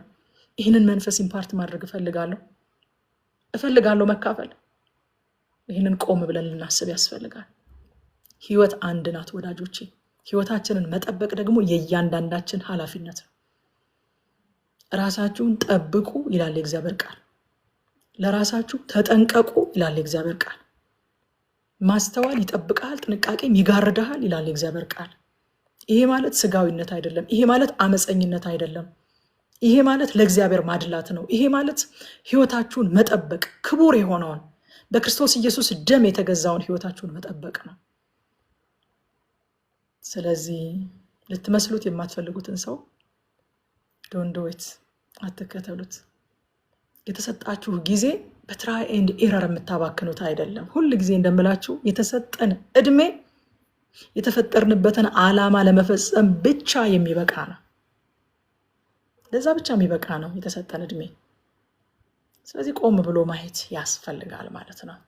አራተኛ መካከለኛ ያስፈልጋል ወዳጆቼ። እኛ አይደለንም መካከለኛ ያስፈልጋል ያልነው፣ እግዚአብሔር ራሱ ፈለገ ይለናል ሕዝቅኤል። ፈለኩኝ አለ እግዚአብሔር። ፈለኩኝ ግን አላገኘውኝም አለ። ትክክለኛውና ዘላለማዊው ፐርፌክት የሆነው መካከለኛ ኢየሱስ ክርስቶስ ነው። ሁል ጊዜ በመካከለኛችን ወደ አብ እንቅረብ። ይህንን መካከለኛ ደግሞ ያልተቀበላችሁ በሰውና በእግዚአብሔር መካከል ለመሆን ኳሊፋይድ የሆነውን ብቁ የሆነውን ብቸኛ ጌታ ኢየሱስ ክርስቶስን ያልተቀበላችሁ ይህንን ጌታ እንድትቀበሉ አበረታታችኋለሁኝ፣ እለምናችሁም አለሁ። ማበረታታት ብቻ አይደለም ወገኖቼ፣ እግዚአብሔር ከተማይቱን እንዳላፈርሳት አለ። የሰው ልጆችን እንዳያፈርስ፣ እንዳያጠፋ፣ በቁጣው እንዳይገለብጥ፣ እንዳይፈርድባቸው በሱና በሰው ልጆች መካከል የሚቆም አንድ መካከለኛ ፈልጌ ነበር አለ። አላገኘሁም ነበር አለ። ከዚያ በኋላ ግን ራሱ ላከ ያንን መካከለኛ። ይህንን መካከለኛ ተቀብሎ ከእግዚአብሔር ጋር መታረቅ የኛ ድርሻ ነው። ጌታ ይባረክ። ምዕራፍ 23 ትንቢተ ሕዝቅኤል ምዕራፍ 23 ስለ ሁለቱ ዘማውያን እህትማማቾች ነው የሚናገረው። በጣም ድራማቲክ ነው ክፍሉ፣ በጣም ረጅም ነው። ጠቅለል እያደረኩኝ አየዋለሁ ያልኳችሁ ይህንን ነው፣ ግን እኔ በጣም ወደዋለሁ ታሪኩን። የኦሆላና የኦሆሊባ ታሪክ ማለት ነው። እግዚአብሔር ጣዖት አምልኮን እንደ መንፈሳዊ ግልሙትና ነው የሚያየው። ምክንያቱ ደግሞ ጣዖት አምልኮ ማለት ለኪዳን አለመታመን ማለት ነው። ልክ ግልሙትና በትዳር ላይ የሚደረግ ግልሙትና ለኪዳን አለመታመን፣ በኪዳን ላይ ማመፅ እንደሆነ ሁሉ ጣዖት አምልኮም ለኪዳን አለመታመን ስለሆነ እግዚአብሔር እንደ መንፈሳዊ ግልሙትና ነው የሚያየውና ከዚህ በኋላ የሚናገራቸው ዝርዝር ሁኔታዎች ስታያቸው በጣም የሚደንቁ ናቸው። በጣም ድራማቲክ ነው የሚገልጽበት መንገድ። እነዚህ ሁለት እህትማማቾች ገለሞቱብኝ ይላል እግዚአብሔርና በቀጥታ ከጣዖት አምልኮ ጋር የተያያዘ ነገርን ነው በተምሳሌታዊ መልኩ ወይም በትዕምርታዊ መልኩ እግዚአብሔር የሚያስረዳው ለሕዝቅኤል ማለት ነው። ኦሆላ እዛው ክፍሉ ላይ ስናነብ እንዳያችሁት ኦሆላ የተባለችው ሰማሪያ ናት። ሰማሪያ ማለት የሰሜኑ ክፍል እስራኤል ማለት ነው። ትላንትና የነበራችሁ ታስታውሳላችሁ። ኦሆሊባ ደግሞ ኢየሩሳሌም ናት which is የደቡቡን ክፍል ይሁዳን የምትወክል ማለት ናት። ስለዚህ ከዚህ በኋላ ኦሆላ እያልን ስናወራ ሰማሪያን ኢየሩሳሌምን ማለታችን ነው። ኦሆሊባ ስንል ደግሞ ኢየሩሳሌምን ይሁዳን እያልን ነው ማለት ነው። ከቁጥር 1 እስከ 10 ድረስ ሁለቱን እህትማማቾች እናገኛቸዋለን። ኦሆላ ማለት ራሱ የስማቸውን ትርጓሜ ራሱ ስታዩት ኦሆላ ማለት የራሷ ማደሪያ ድንኳን ማለት ነው። her own tent ማለት ነው። ኦሆላ ማለት የስሟ ትርጓሜ የራሷ ማደሪያ ድንኳን፣ የራሷ ድንኳን ማለት ነው። ኦሆሊባ ማለት ደግሞ ማደሪያ ድንኳኔ my own tent፣ ማደሪያ ድንኳኔ በእርሷ ውስጥ ነው ማለት ነው። ኦሆሊባ ማለት ደግሞ እግዚአብሔር ከእስራኤልና ከይሁዳ ጋር የነበረው ግንኙነት የነበረበትን ደረጃ የሚያሳያል። ኦሆላ ሰማሪያ የራሷን ጣዖታት አቋቁማ ከእግዚአብሔር ተለይታለች። ስለዚህ እግዚአብሔር ማን ብሎ ጠራት? ኦሆላ her own tent፣ የራሷ ማደሪያ ድንኳን ብሎ ጠራት ማለት ነው። I have nothing to do with you፣ አንተን አልፈልግህም ብላ ራሷን ከእግዚአብሔር ሙሉ ለሙሉ ለይታ በቃ እስራኤል ወይ ብሎ አይደለም ያ ልክ በሰሎሞን ልጅ ምክንያት መንግስቱ ለሁለት ሲከፈል ኢዮብራም 10ን የእስራኤል ነገዶችን ይዞ ወሰዳቸውና ወደ ይሁዳ ለመስገድ ከሄዱ ወደ ኢየሩሳሌም እግዚአብሔርን ለማምለክ ከሄዱ የሰሎሞን ልጅ ሲያዩ ሰሎሞን ትዝ ብሏቸው በዛው እንዳያምጹብኝና ንግስናዬ እንዳይገለበጥ በዛው እንዳይቀሩብኝ ኢየሩሳሌም እንዳይሄዱ ላደርጋቸው ብሎ ሁለት ጣዖታትን አቁሞ በዳንና በቤርሳቤ እስራኤል ሆይ ከግብጽ ምድር ያወጡ ጣዖታት እነዚህ ናቸውና አምልክላቸው ስገድላቸው ብሎ ጣዖት አቁሞ ከዛን ጊዜ ጀምሮ እስራኤል በሙሉ ስቶ እግዚአብሔርን ትቶ እነዛን ጣዖታት እያመለከ ይኖር ስለነበረ እግዚአብሔር እስራኤልን ማን ብሎ ጠራው? 10ን ነገድ ኦሆላ ብሎ ጠራቸው ማለት ነው። her own tent፣ የራሷ ማደሪያ ድንኳን ብሎ ጠራት። ይሁዳ ግን አነሰም በዛም ደከመችም በረታችም ነገስታቶቿን በጣም እግዚአብሔርን በየጊዜያቱ የሚነሱ ነገስታቶቿ አብዛኞቹ መልካሞች፣ እግዚአብሔርን የሚፈልጉ ተሐድሶን ለማድረግ የሚሞክሩ ህዝቡን ወደ እግዚአብሔር ለመመለስ የሚሞክሩ ናቸው።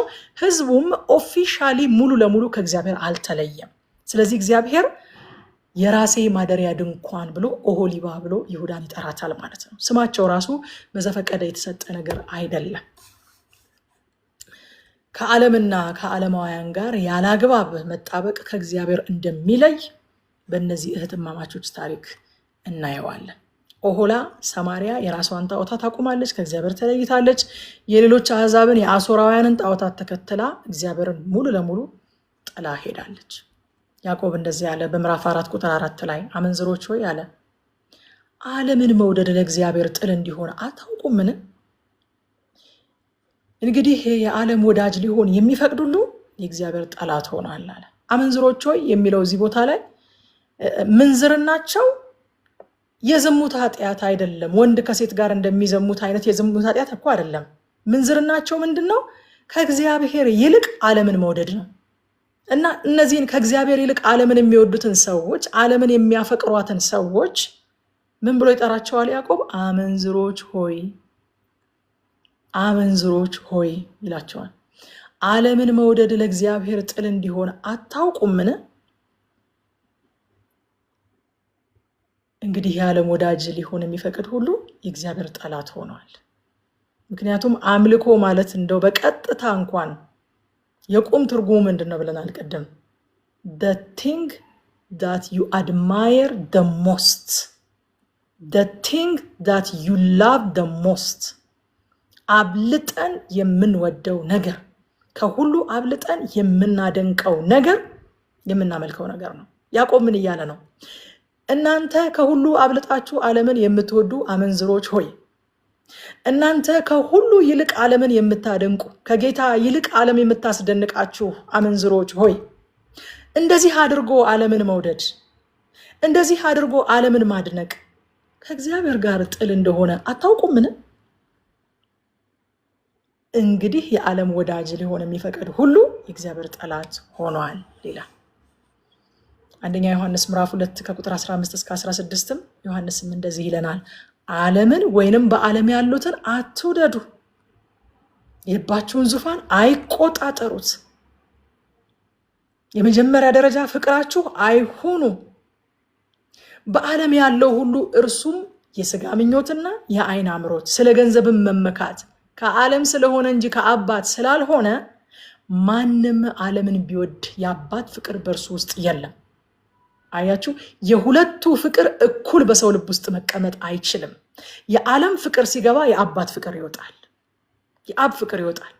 የአባት ፍቅር ሲገባ ደግሞ የዓለም ፍቅር ይወጣል። የአባት ፍቅር በእርሱ ውስጥ የለም ማለት ዓለሙም ምኞቱም ያልፋሉ፣ የእግዚአብሔርን ፈቃድ የሚያደርግ ግን ለዘላለም ይኖራል ይላል። እግዚአብሔር ራሳችንን እንድንሰጠው የሚፈልገው ከፍለን ሳይሆን ሙሉ ለሙሉ ነው። ግማሹን ለዓለም ግማሹን ለሱ ሳይሆን ሙሉ ለሙሉ ነው እግዚአብሔር የሚፈልገው። ከዛ በኋላ ከቁጥር 11 እስከ 21 የኦሆሊባን የኢየሩሳሌምን ኃጢአት ከኦሆላ ከሰማሪያ እንዴት የከፋ እንደሆነ እግዚአብሔር ያሳያታል። አይገርማችሁም? እስራኤል እንግዲህ እንዳልኳችሁ ሙሉ ለሙሉ እግዚአብሔርን ትታ ሄዳለች። ይሁዳ ደግሞ ከፋም ለማም አለች ቤት ውስጥ ወዲህ ወዲያ እያለች እያጭበረበረች እያታለለች አለች ቤት ውስጥ። ግን ያንቺ አላት እግዚአብሔር ይሁዳን ከኦሆላ የከፋ ነው፣ ከእስራኤል የከፋ ነው፣ ከሰማሪያ የከፋ ነው ያንቺ ይላታል ይሁዳን ማለት ነው። ለምን ከተባለ እቺ ኢየሩሳሌም፣ እቺ ኦሆሊባ፣ እቺ ይሁዳ መቅደስ አላት፣ ካህናቱ አሏት፣ የኪዳኑ አምልኮ አልተቋረጠባትም። ብዙ ከተሰጠው ደግሞ ብዙ ይጠበቅበታል። ኢየሩሳሌም እነዚህ ሁሉ ፕሪቪሌጆች አሏት። ስለዚህ እግዚአብሔር ከሷ የሚጠብቀው ብዙ ነው እና ያንቺው ይከፋል ይላታል። ያችኛዋ እኮ መቅደስ የላትም፣ ያችኛዋ እኮ ካህናት የሏትም፣ ያችኛዋ እኮ አምልኮ ተቋርጦባታል። አንቺ ግን እነዚህ ሁሉ ነገሮች እያሉሽ ይሄ ሁሉ ፕሪቪሌጅ ተሰጥቶሽ እንደዚህ ማድረግሽ ከሷ ይልቅ የከፋሽ ነሽ እንድልሽ ያደርገኛል ይላታል እግዚአብሔር። እቺ ኢየሩሳሌም የእህቷን ውድቀት እያየች የከፋ አመጽ ውስጥ ገባች እንጂ ኪዳኗን አልጠበቀችም። ሌላው ደግሞ የተሰጣት ነገር ምንድነው? ከእስራኤል ጥፋት እንድትማር እግዚአብሔር እድል ሰጥቷት ነበር። ቅድም ያልኳችሁ ፕሪቪሌጆች እንዳሉ ሆነው ከእስራኤል ጥፋት፣ ከእስራኤል ውድቀት፣ ጣዖትን ማምለክ፣ እግዚአብሔርን መተው፣ ርኩሰት፣ ግፍ፣ ሰንበታቱን ማርከስ፣ ሕጉን መናቅ ምን እንደሚያደርግ ምን አይነት ቅጣት እንደሚያመጣ እስራኤል ላይ የደረሰውን አይታ እንድትማር እግዚአብሔር እድል ሰጥቷት ነበረ። እስራኤል ከተሰደዱ በኋላ ቆይቶ ነው ይሁዳ ደግሞ የተሰደደችው። ከእስራኤል ተምራ ቢሆን ኖሮ ይሁዳ ባልተሰደደች ነበረ። ስለዚህ እግዚአብሔር ከአንቺ ከዚህ የተሻለ ጠብቅ ነበረ። ምክንያቱም ብዙ ፕሪቪሌጆች አሉሽ። መቅደሱ አለ፣ በመካከልሽ ካህናት አሉ፣ አምልኮ አለ፣ ሕጉ አለ። ስቲል ሕጉ እየተነበበ ነው። ከዛ ደግሞ ከእስራኤል መማር ትችይ ነበረ ይላታል እግዚአብሔር። ግን እንደ እህቷ አሶርን፣ ባቢሎንን፣ ጣዖቶቻቸውን፣ እርኩሰት የሞላበትን አምልኳቸውን ተከትላ ሄደች።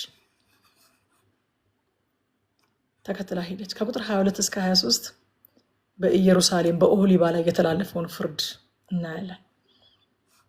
እግዚአብሔር እንደዚህ አላት፣ የታመንሽባቸው ዞረው ጠላት ይሆኑብሻል አላት። የታመንሽባቸው ዞረው ጠላት ይሆኑብሻል። አያችሁ ወዳጆቼ፣ ኃጢአት ዞሮ ሰሪውን ነው የሚያጠቃው።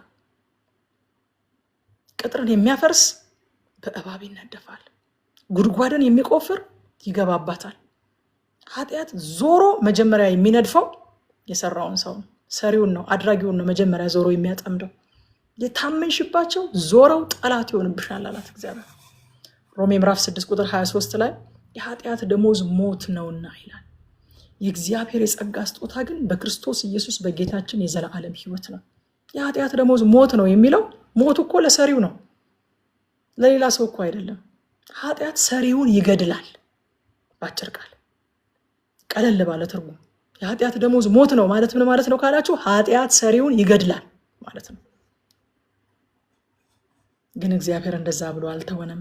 የእግዚአብሔር የጸጋ ስጦታ ግን በክርስቶስ ኢየሱስ በጌታችን የዘላለም ሕይወት ነው ይለናል። ደግሞ ገላትያ 6:7 ላይ እስከ 8 ድረስ አትሳቱ፣ እግዚአብሔር አይዘበትበትም፣ ሰው የሚዘራውን ሁሉ ያንኑ ደግሞ ያጭዳልና፣ በገዛ ስጋው የሚዘራ ከስጋ መበስበስን ያጭዳል፣ በመንፈስ ግን የሚዘራው ከመንፈስ የዘላለምን ሕይወት ያጭዳል ይላል። ስለዚህ እግዚአብሔር ስራሽ ዞሮ ያጠምድሻል ብሎ ኢየሩሳሌም ላይ ፍርድን ሲያስተላልፍ እናየዋለን። ከቁጥር 36 እስከ 49 ደግሞ ይሄ ሁሉ የሚሆነው በጣዖት አምልኳችሁና በርኩሰታችሁ ምክንያት ነው ብሎ እግዚአብሔር ሪዝኑን ደግሞ ያስረዳቸዋል። እግዚአብሔር ኃይል ስላለው ማድረግ ስለሚችል እንደ አንዳንድ ዲክታተር ወይንም ፈላጭ ቆራጭ እንደሚባሉ መንግስታት አይደለም በህዝቡ ላይ እንደዚህ አይነት ንቅጣት እያፈሰሰ ያለው። እያስረዳቸው ነው፣ አስጠንቅቋቸዋል። ጥንቃቄውን መቀበል አቅቷቸው ወደ እንደዚህ አይነት መከራ ገብተዋል። መከራ ውስጥም ከገቡ በኋላ ደግሞ እኔ ጨካኝ ስለሆንኩ አይደለም፣ እኔ ዲክታተር ስለሆንኩ አይደለም፣ የመጣባችሁ መከራና በደል ሁሉ የመጣባችሁ በዚህ ምክንያት ነው ብሎ ያስረዳቸዋል። እግዚአብሔር እኮ የሚገርም አባት ነው በእውነት። እኛ መጽሐፍ ቅዱስ ኮሌጅ ስንማር የልጆች አስተዳደግ ያስተምራሉ እና ልጆች አስተዳደግ ሲያስተምሩ ምን ይላሉ? ልጆቻችሁን ሲያጠፉ አንደኛ ከመቅጣታችሁ በፊት ንዴታችሁ እስኪበርድ ድረስ ዘወር በሉ ይላሉ። ተናዳችሁ አትምቷቸው። አንደኛ በትክክል አትቀጧቸውም፣ ቅጣታችሁም ትክክለኛውን ታርጌቱን አይመታም። ስለዚህ ንዴታችሁ እስኪበርድ ድረስ ዘወር በሉ ራሳችሁ ይላሉ። ከዛ በኋላ ንዴታችሁን መቆጣጠር ከቻላችሁ በኋላ ደግሞ ቅጣቱን አትተውት። ልጆቹን ጥሯቸውና ለምን እንደምትቀጣቸው ነግራችኋቸው ቅጧቸው ይላሉ። የምቀጣ እኔ ስለተናደድኩ አይደለም፣ እኔ በጣም ስሜቴ ስለተነሳሳ የሆነ በጣም ስለተረበሽኩኝ ስለበሸቅኩኝ አይደለም የምቀጣ ይህንን ስላጠፋህና ለዚህ ጥፋትህ ደግሞ እርማትን እንድትወስድ መቀጣት ስላለብን መቀጣ ብላችሁ ቅጧቸው ይላሉ። ከዛ በኋላ ከቀጣችኋቸውም በኋላ ደግሞ ቁጭ አድርጋችሁ ለምን እንደቀጣችኋቸው ጠይቋቸው ይላሉ። ልጆች ይረሳሉ በነገራችን ላይ እና ከናንተ ጸባይና ከናንተ ንዴት ከናንተ ማንነት ጋር መያያዝ የለበትም ቅጣቱ ይሆናል። የቀጣሁ ለምን ነበር በሏቸው። መጀመሪያ ላይ የነገራችኋቸውን ሪፍሬሽ አድርጉት አይምሯቸው ውስጥ። ከዛ በኋላ ያንን ካደረጋችሁ በኋላ ደግሞ አሁን ያንን ጥፋት በማጥፋት ምክንያት የተጎዳ የተበደለ ሰው ካለ ያንን የተጎዳና የተበደለ ሰው ይቅርታ ትጠይቃለህ። ደግሞ ይሄ በመሆኑ ደግሞ እግዚአብሔር ስለሚያዝን እግዚአብሔርንም ይቅርታ ትጠይቃለህ በሏቸው ነበር። እና እኔ ምን አስታወሰኝ፣ አንድ ጊዜ ልጄ በጣም ትንሽ ሆኖ የትልቋን ደብተር ቀደደባትና እኔ ከቸርች ስመጣ ደብተሯን ቀዶባት እሷ እያለቀሰች ነውና ምን ሆና ነው ደብተሯን ቀዶባት ነው። በዛ እና አልኩትና አስገብቼ ቀጣሁት። በዛ በኋላ በጣም ትንሽ ሆኖ ነው፣ ድሮ አሁን የምላችሁን ነገር ሁሉ ከማወቄም በፊት ነው ቀጣሁት። ከዛ በኋላ ወጥቶ እህቴ በጣም ትወደዋለች እና ስታባብለው ምን አላት፣ አንቺ እኔን እንጀራ አልበላም ምግብ አልበላም አለ ብለሽ ታስመችኛለሽ አይደለ? እኔ ምግብ አልበላም ብዬሻለሁ ብሎ አለቀሰ። በጣም አዘንኩኝ። የኔም ድካም የሱም እንደዛ ማልቀስ ምናምን ከንቱ ነው። አያውቅም ለካ ለምን እንደቀጣሁት።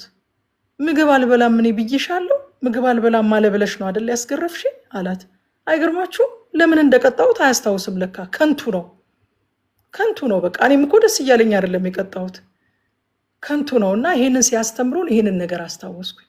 እግዚአብሔር የሚገርም ፓረንቲንግ እኮ ነው ያለው። እግዚአብሔር የሚገርም ወላጅ እኮ ነው። ለምን እንደሚቀጣቸው እየቀጣቸውም እያለ ይነግራቸዋል። እኔ ክፉ ስለሆንኩ አይደለም የምቀጣችሁ፣ እንደዚህ ስላደረጋችሁ ነው። ከዛ ደግሞ ዓላማው ደግሞ ይሄ ነው ብሎ ያስረዳቸዋል ማለት ነው። ቁጥር 37 ላይ እንደዚህ ያለ እግዚአብሔር አመንዝረዋል፣ እጃቸውን በደም ተበክሏል፣ ከጣዖቶቻቸው ጋር አመነዘሩ አለና የወለዱልኝን ልጆቻቸውን እንኳን ለእነርሱ መብል የሆኑ ዘንድ በእሳት ሰውተውላቸዋል አለ። አይገርምም? እኔ እንደው በጣም ፐርሰናል አድርጌ ወሰድኩት። እግዚአብሔር ሀገርን ነው እዚህ ጋር እያናገረ ያለው ሀገርን ነው። ግን እኔ እንደው ፐርሰናል አድርጌ ወሰድኩት እና ልጆች ለካ የሚወለዱት ለእግዚአብሔር ነው። ወለዱልኝ ይላል እናንተ እግዚአብሔር የወለዱልኝን ልጆች ይላል እግዚአብሔር። አይገርማችሁ? የሚወለዱት ለካ ለእግዚአብሔር ነው ልጆች። ለዛ ነው ለካ ለጌታ መልሰን የምንሰጠው። ጌታ የሰጠንን መልሰን ለጌታ የምንሰጠው ለዛ ነው ለካ። የወለዱልኝን ልጆቻቸውን እንኳን ለነሱ መብል የሆኑ ዘንድ በእሳት ሰውተውላቸዋል ይላል። ከዛ በኋላ ደግሞ ምን እንዳደረጉት ሲናገር ከሁሉ የከፋው ደግሞ አለ የጣዖት አምልኳቸውን ከአምልኮተ እግዚአብሔር ጋር ቀላቅለው ማድረግ መፈለጋቸው። መቀላቀል ፈለጉ። ደግሞ ቁጥር 41 ላይ በክብር አልጋሽ ላይ ተቀመጥሻል፣ በፊት ለፊቷ ማዕድ ተዘጋጅታ ነበረ፣ ዕጣኔንና ዘይቴንም አኖርሽበት አለ እግዚአብሔር።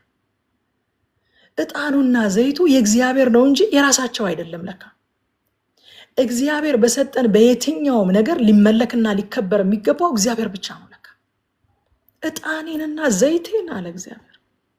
ወዳጆቼ እግዚአብሔር ያደረገልንን የሰጠንን የገዛልንን የባረከንን ነገር ሁሉ የኔ ነው የሚለው እግዚአብሔር። ለካ ባላደራ ነን እኛ፣ ባለቤት አይደለንም። ለፈለግነው ዓላማ ለወደድነው ነገር እየወሰድን የምንሰዋውና እየወሰድን የምንሰጠው አይደለም። እሱ ለሚከብርበትና እሱ ለሚፈልገው ዓላማ የምናውለው ባላደራዎች ነን እንጂ እኛ ባለቤቶች አይደለንም። ልጆቹም የኔ ናቸው፣ ዕጣኑም የኔ ነው፣ ዘይቱም የኔ ነው። አንቺ ግን ወሰድሽና ለነሱ ሰጠሻቸው አለ እግዚአብሔር።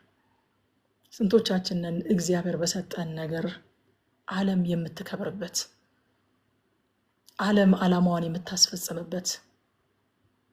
ወገኖቼ ስንቶቻችንን የክፉ ስራ ፕሮሞትድ የሚሆንበት እግዚአብሔር በሰጠን ነገር የእግዚአብሔር ነው። እኛ ደግሞ ባላደራዎች ነን።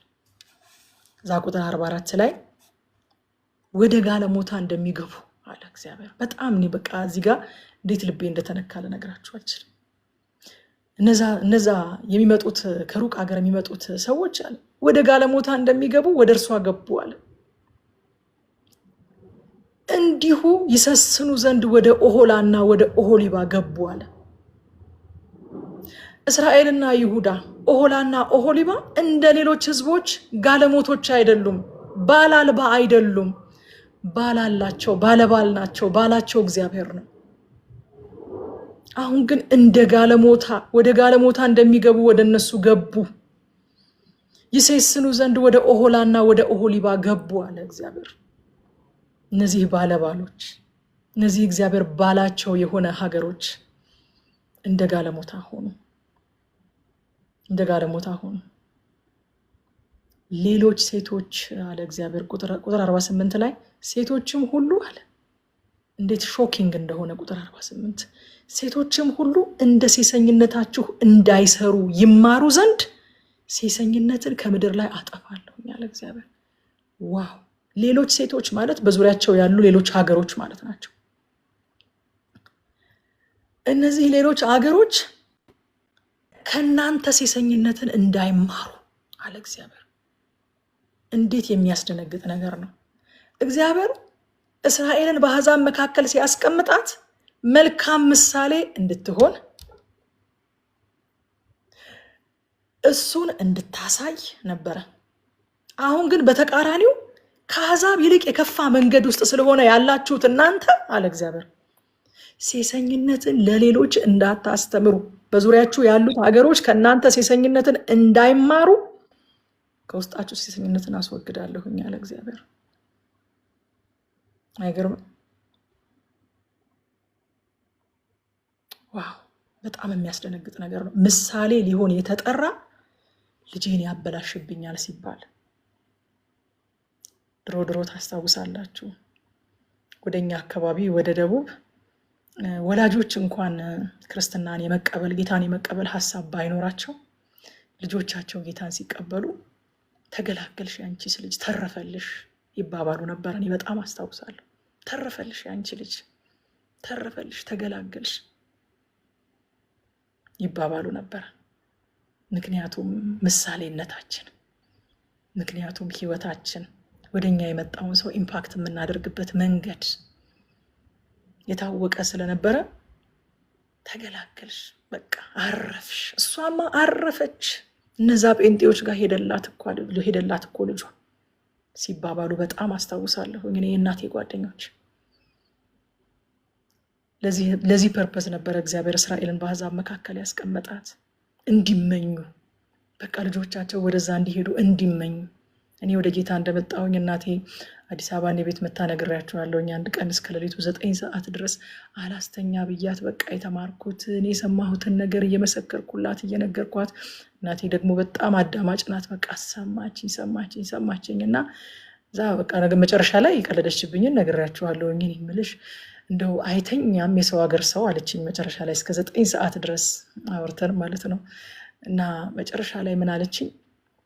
አይ አለችኝ፣ እኔን ቀባሪ እንዳታሳጭኝ፣ እህቶችሽንና ወንድሞችሽን ግን አንቺ የሄድሽበት ቦታ ውሰጃቸው፣ ደስ ይለኛል ብትወስጃቸው አለች። ይሄ ነበር ምስክርነታችን። አያችሁ ወዳጆች፣ እኔ የሚያስፈልገውን ነገር እኔ ያደርጋለሁ፣ ወንድሞችሽና እህቶችሽን አንቺ የምትሄጅበት ቦታ ውሰጃቸው አለች። እኛን አይተውን ወዳጆቼ ልጄን አንተ የምትሄድበት ቦታ ውሰድልኝ ይሉን ይሆን? ዛሬ ይሉን ይሆን? ወይንስ ልጄን ታበላሽብኛለች፣ ልጄን ያበላሽብኛል እየተባለን ይሆን? እፈራለሁ። ታበላሽብኛለሽ አላት እግዚአብሔር። ኦሖላና ኦሖሊባን በዙሪያችሁ ላሉት ሀገሮች በጣም ከነሱ የከፋ አመፅ ውስጥ ስለሆነ ያላችሁት እናንተ ሴሰኝነትን እንዳታስተምሯቸው፣ ሴሰኝነትን ከውስጣችሁ ማጥፋት አለብኝ አለ እግዚአብሔር። ያስደነግጣል በጣም። ምን እንማር ወዳጆቼ ከዚህ ምዕራፍ? አንደኛ ጣዖት አምልኮ መንፈሳዊ ግልሙትና ነው። አት ሴም ታይም ማሰብ ያለብን ደግሞ ከእያንዳንዳችን የራቀ አይደለም ወዳጆቼ። ጣዖት አምልኮ መንፈሳዊ ግልሙትና ነው። ጣዖት አምልኮ ደግሞ ከእያንዳንዳችን የራቀ ነገር እንዳይመስለን። ብዙ ጣዖቶች፣ ብዙ ዘመናዊ ጣዖቶች በየቤቶቻችን ተሰግስገዋል። መንፈሳዊ ግልሙትና እንደሆነ አውቀን እናስወግዳቸው። ከጌታ የምናስቀድማቸው፣ ከጌታ የምናስበልጣቸው፣ ከጌታ ይልቅ የምንወዳቸው፣ ከጌታ ይልቅ የምናደንቃቸው፣ ሀሳባችንን፣ አይምሯችንን፣ ወሬያችንን የተቆጣጠሩት የምናመልከው ነገር ወዳጆቼ አይምሯችንን ይቆጣጠራል፣ አንደበታችንን ይቆጣጠራል። አፋችንን ስንከፍት ስለሱ የምናወራ ይሆናል። መጀመሪያ ላይ ልክ ስገባ የሄድኔን መዝሙር በጣም የምወደውን መዝሙር ከፍቼ ነበረ። የማይደክመኝ ወሬ የማይሰለቸኝ ስለ ኢየሱሴ ነው። እስኪ አንዴ ስሙኝ። ምንድነው ማይደክመን ወሬ? ምንድነው ማይሰለቸን ወሬ ወዳጆች? ምናመልከው ነገር አብዝተን የምናወራው ነገር ነው። የምናመልከው ነገር አብልጦ አይምሯችንን የተቆጣጠረው ያ ነገር ነው የምናመልከው ነገር። አመልከዋለሁ ምንለው ነገር አይደለም። እሱ ነው ቀኑን ሙሉ ስናወራው ምንለው ነገር እሱ ነው። አምልኳችን እሱ ነው ወዳጆች። ስለዚህ ሩቅ እንዳይመስለን። ጣዖት አምልኮ ግልሙትና ነው ስል ኧረ በኢየሱስ ምን ደግሞ ጣዖት አላመልክን አሁን እየገለሙትኩኝ ነው ማለት ነው ብለን ሩቅ አናድርገው። ቅርብ ነው፣ ከእያንዳንዳችን የራቀ አይደለም። ስለዚህ ግልሙትና ነው፣ እንወቀው።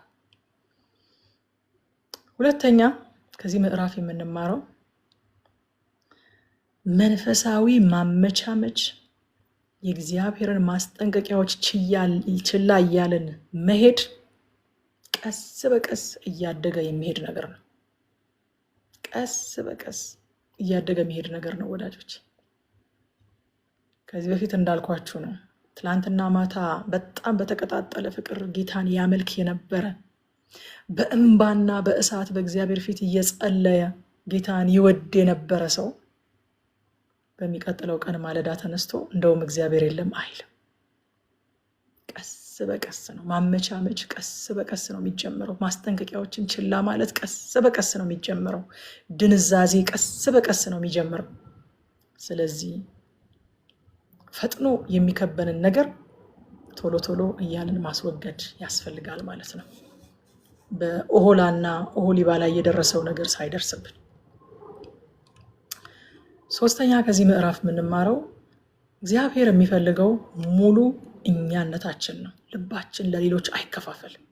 ወዳጆች ይበቃል አይባልም። እግዚአብሔር የዚህን አክል ካደረኩኝ መቻነሰኝ አይባልም።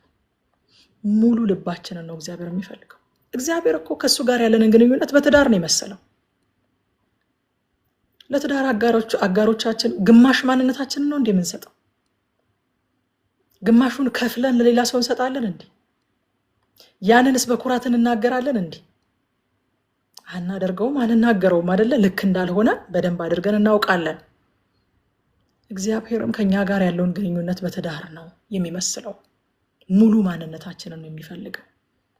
ከዛ ውጭ የሆነውን የትኛውንም ነገር እግዚአብሔር ግልሙትና ብሎ ነው የሚጠራው። አራተኛ የክርስቶስ ሙሽሮች መሆናችንን አውቀን ወዳጆቼ ኪዳናችንን እናክብር። እኛ ባለባል ነን። አሜን፣ ባለባል ነን።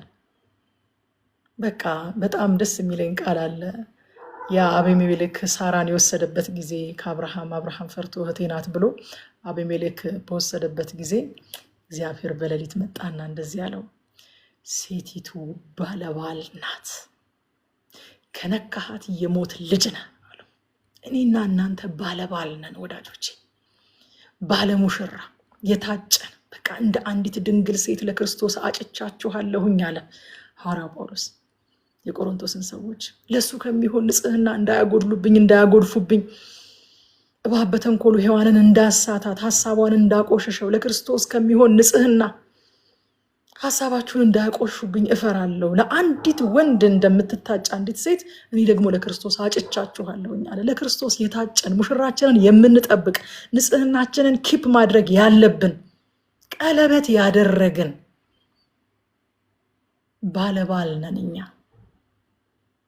ኪዳን ያለንን እኛ። ስለዚህ ራሳችንን እንደዛ እንቁጠርኛ ማለት ነው። እግዚአብሔር ይመስገን።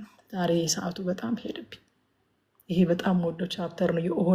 የኦሆላና የኦሆሊባ ታሪክ በጣም ወዶ ቻፕተር ነው። ለዛ ነው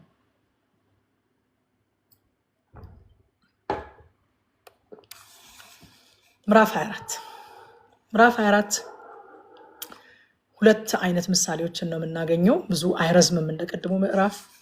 ሁለት አይነት ምሳሌዎችን ነው የምናገኘው። የድስቱን ምሳሌና የሕዝቅኤልን ሚስት መሞት እናገኛለን በዚህ ምዕራፍ ማለት ነው። ከቁጥር 1 እስከ 14 የድስቱ ምሳሌ ነው። ቁጥር 2 ላይ እግዚአብሔር እንደዚህ ይላል፣ የሰው ልጅ ሆይ የባቢሎን ንጉሥ ኢየሩሳሌምን መክበብ የሚጀምርበት ስለሆነ ይህንን የዛሬውን ዕለት በመዝገብህ ጻፈው ይለዋል እግዚአብሔር ኢየሩሳሌም በባቢሎን የምትከበብበትን ትክክለኛውን ቀን ለሕዝቅኤል ይነግረዋል። ምክንያቱም እሱ ታሪክን ከጅማሬ ፍጻሜውን የሚያይ ሁሉን የሚቆጣጠር አምላክ ስለሆነ ዛሬ የምትከበብበት ቀን ስለሆነ አስምር፣ ጻፍ በመዝገብህ ላይ ብሎ ትክክለኛውን ቀን ይነግረዋል ማለት ነው። እዛ በእሳት ላይ የተጣደው ድስት የኢየሩሳሌም ምሳሌ ሲሆን በውስጡ የሚቀቀለው ስጋ ደግሞ ህዝቧ ነው ብሎ ይነግረዋል ማለት ነው። ከዛ ግን ድስቱ የዛገ ብዙ ጉልበት ቢፈስበትም የማይለቅ ከፍተኛ ዝገት ያለበት ነው ይለዋል ማለት ነው። የኢየሩሳሌም ዋናው ችግሯ የውጭ ጠላት ወይንም ባቢሎን ሳይሆን እላያ ላይ ተጣብቆ አለቅ ያለው ዝገቷ ነው የሚልን ሐሳብ ነው የሚያስተላልፈው። እግዚአብሔር ዝገቷ በቀላሉ የሚለቅ ስላልሆነ በከባድ እሳት ውስጥ ማለፍ አለባት ብሎ ለሕዝቅኤል ይነግረዋል ማለት ነው። በዋናነት 1 እስከ 14 ያለው የሚይዘው ሐሳብ ይሄንን ነው። ኃጢአት ከውጪ ጠላት ከመጋበዙ በፊት ውስጥን ነው የሚያበላሸው። ትላንትና እያየን ነበረ አይደለ? ይሁዳን ከውስጧ የወጣ እሳት ነው ያንን የወይኑን ተክል በወንዝ ዳር የተተከለውን የወይን ተክል ከውስጡ የወጣው እሳት ነው ፍሬዎቹን የበላበትና ለመንግስት የሚሆን በትር ያሳጣው የሚለውን ትላንትና እየተመለከትን ነበረ። እዚህ ቦታ ላይም ከውጭ የመጣ ባቢሎን አይደለም ይሁዳን የሚያወድማት ከውስጥ ያለው ዝገቷ ነው ያበላሻት ብሎ እግዚአብሔር ለሕዝቅኤል ይነግረዋል ማለት ነው። ማርቆስ ወንጌል ምዕራፍ 7 ከቁጥር 20 እስከ 23 የእግዚአብሔር ቃል እንደዚህ ይላል። እርሱም አለ ይላል ጌታ ኢየሱስ ክርስቶስ ነው የተናገረው፣ ከሰው የሚወጣው ሰውን የሚያረክስ ያ ነው።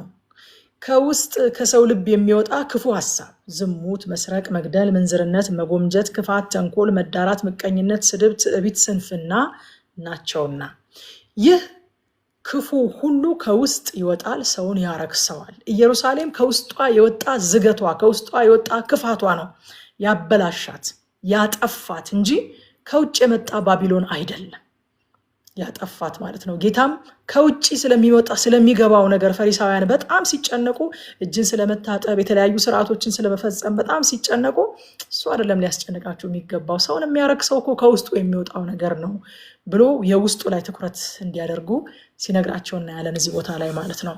እግዚአብሔር በውስጥ የተሸሸገ ሰው የማያየውን ዝገት የሚያይ አምላክ ስለሆነ ኢየሩሳሌምን ባቢሎን አይደለም ያጠፋት፣ የገዛ ዝገቷ ነው።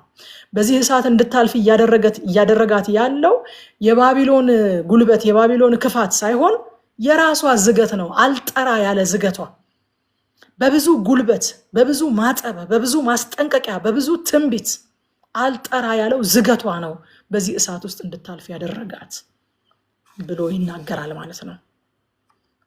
እግዚአብሔር ውጭን ብቻ ሳይሆን ውስጥን አይቶ ነው የሚፈርደው። ቁጥር 14 ላይ እኔ እግዚአብሔር ተናግሬያለሁ አለ፣ ይመጣል፣ እኔም አደርገዋለሁ፣ አልመለስም፣ አልራራም፣ አልጸጸትም፣ እንደ መንገድሽና እንደ ስራሽ ይፈርዱብሻል ይላል ጌታ እግዚአብሔር ይላል። ትናንትም አይተነዋል ይህንን ሐሳብ። የእግዚአብሔር ታላቅ ትዕግስት ወደ ንስሐ ነው ሊመራን የሚገባው። ካልሆነ ግን ወዳጆቼ ፍርድ መምጣቱ የማይቀር ነገር ነው። ጽዋው ይሞላል። እግዚአብሔር ልክ ጽዋው ሲሞላ ምን አለ? አደርገዋለሁ፣ አልመለስም፣ አልራራም፣ አልጸጸትም፣ እንደ መንገድሽና እንደ ስራሽ ይፈርዱብሻል ይላታል። ከዛ በኋላ ከቁጥር 15 እስከ 18 ድረስ የሕዝቅኤልን ሚስት መሞት ነው የምናገኘው። ከባድ ምሳሌ ነው። በጣም ከባድ።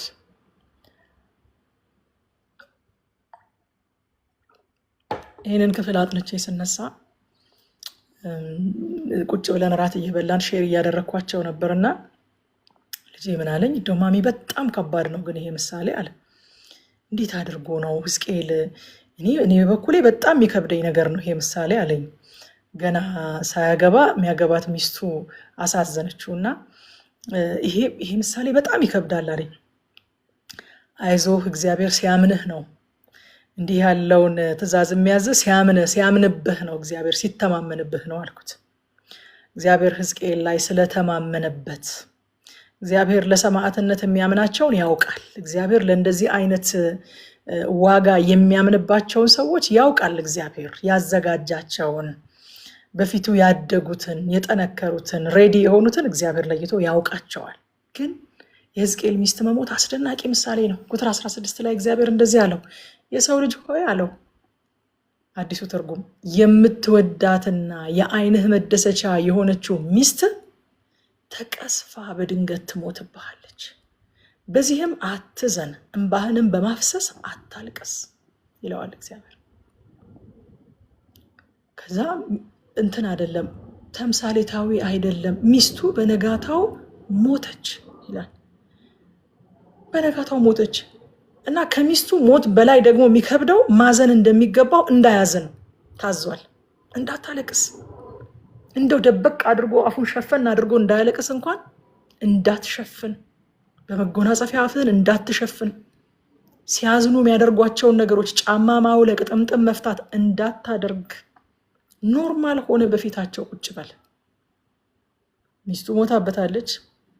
የሚወዳት የዓይኑ መደሰቻ የሆነችው ሚስቱ ተቀስፋ በድንገት ሞታበታለች። ከዛ ደግሞ እንዳታለቅስ ተብሏል። እግዚአብሔር እዚህ ቦታ ላይ ማስተማሪያ መንገዱን ለየት አደረገው፣ ከረር አደረገው ማለት ነው። እስካሁን ድረስ የተለያዩ ቁሳቁሶችን እየተጠቀመ ነበረ ሲያስተምር የነበረው። አሁን ራሱን ሕዝቅኤልን ላይፉን ማስተማሪያ ምሳሌ መሳሪያ አድርጎ ተጠቀመበት ማለት ነው። የሕዝቅኤል ሚስት እሺ እግዚአብሔር ሕዝቅኤልን ይመነው አለኝ። ልጆች የሚጠይቋቸው ጥያቄ ባይዘው በጣም ኦነስት ነው እና የእነሱን ጥያቄ መመለስ በጣም ደስ ይለኛል። ሞር ዲግ እንዳደርግ ያደርገኛል። ምክንያቱም ብዙ ጊዜ አደልት ስንሆን ትልልቅ ሰዎች ስንሆን ወይ ቢመጣብን ራስ ጥያቄው እንደዚህ ይባላል እንደዚህ አይጠየቅም ብለን ዋጥ እናደርገዋለን። እና ምን አለኝ? እሺ ሕዝቅኤልስ አለ እግዚአብሔር አመነው አለኝ። ሚስቱስ ምን አጠፋች? ምን በወጣት ነው እሷ የምትሞተው አለ። መኖር ስትችል ምን በወጣት ነው እሷ የምትሞተው አለ። እና እንደዚህ ያልኩት የሕዝቅኤል ሚስት ያን ዕለት ባትሞትም እስከዛሬ ድረስ አትኖርም ነበር አይደል? አትኖርም እኮ እስከዛሬ ድረስ በሆነ ነገር መሞቱ አይቀርም። ያው በዛን ዘመን ባልሰለጠነው ዘመን ሚድል ኢስት ውስጥ እንደሚኖር ሰው የሆነ ቀን በውሃ ወለድ በሽታም ቢሆን መሞቱ አይቀርም። የሆነ ቀን የሆነ ወይ ናቹራል ዲዛስተር ወይ ደግሞ ሰው ሰራሽ አደጋ ወይም ደግሞ ኢንፌክሽን ወይ የሆነ እንዳልኩት ውሃ ወለድ በሽታ ወይ ወባ የሆነ ነገር ሆና መሞቷ የማይቀር ነገር ነው። ሞት ለማንም አይቀርም። ያን ዕለት ባትሞትም እስከ ዛሬ ድረስ አትኖርም ነበር።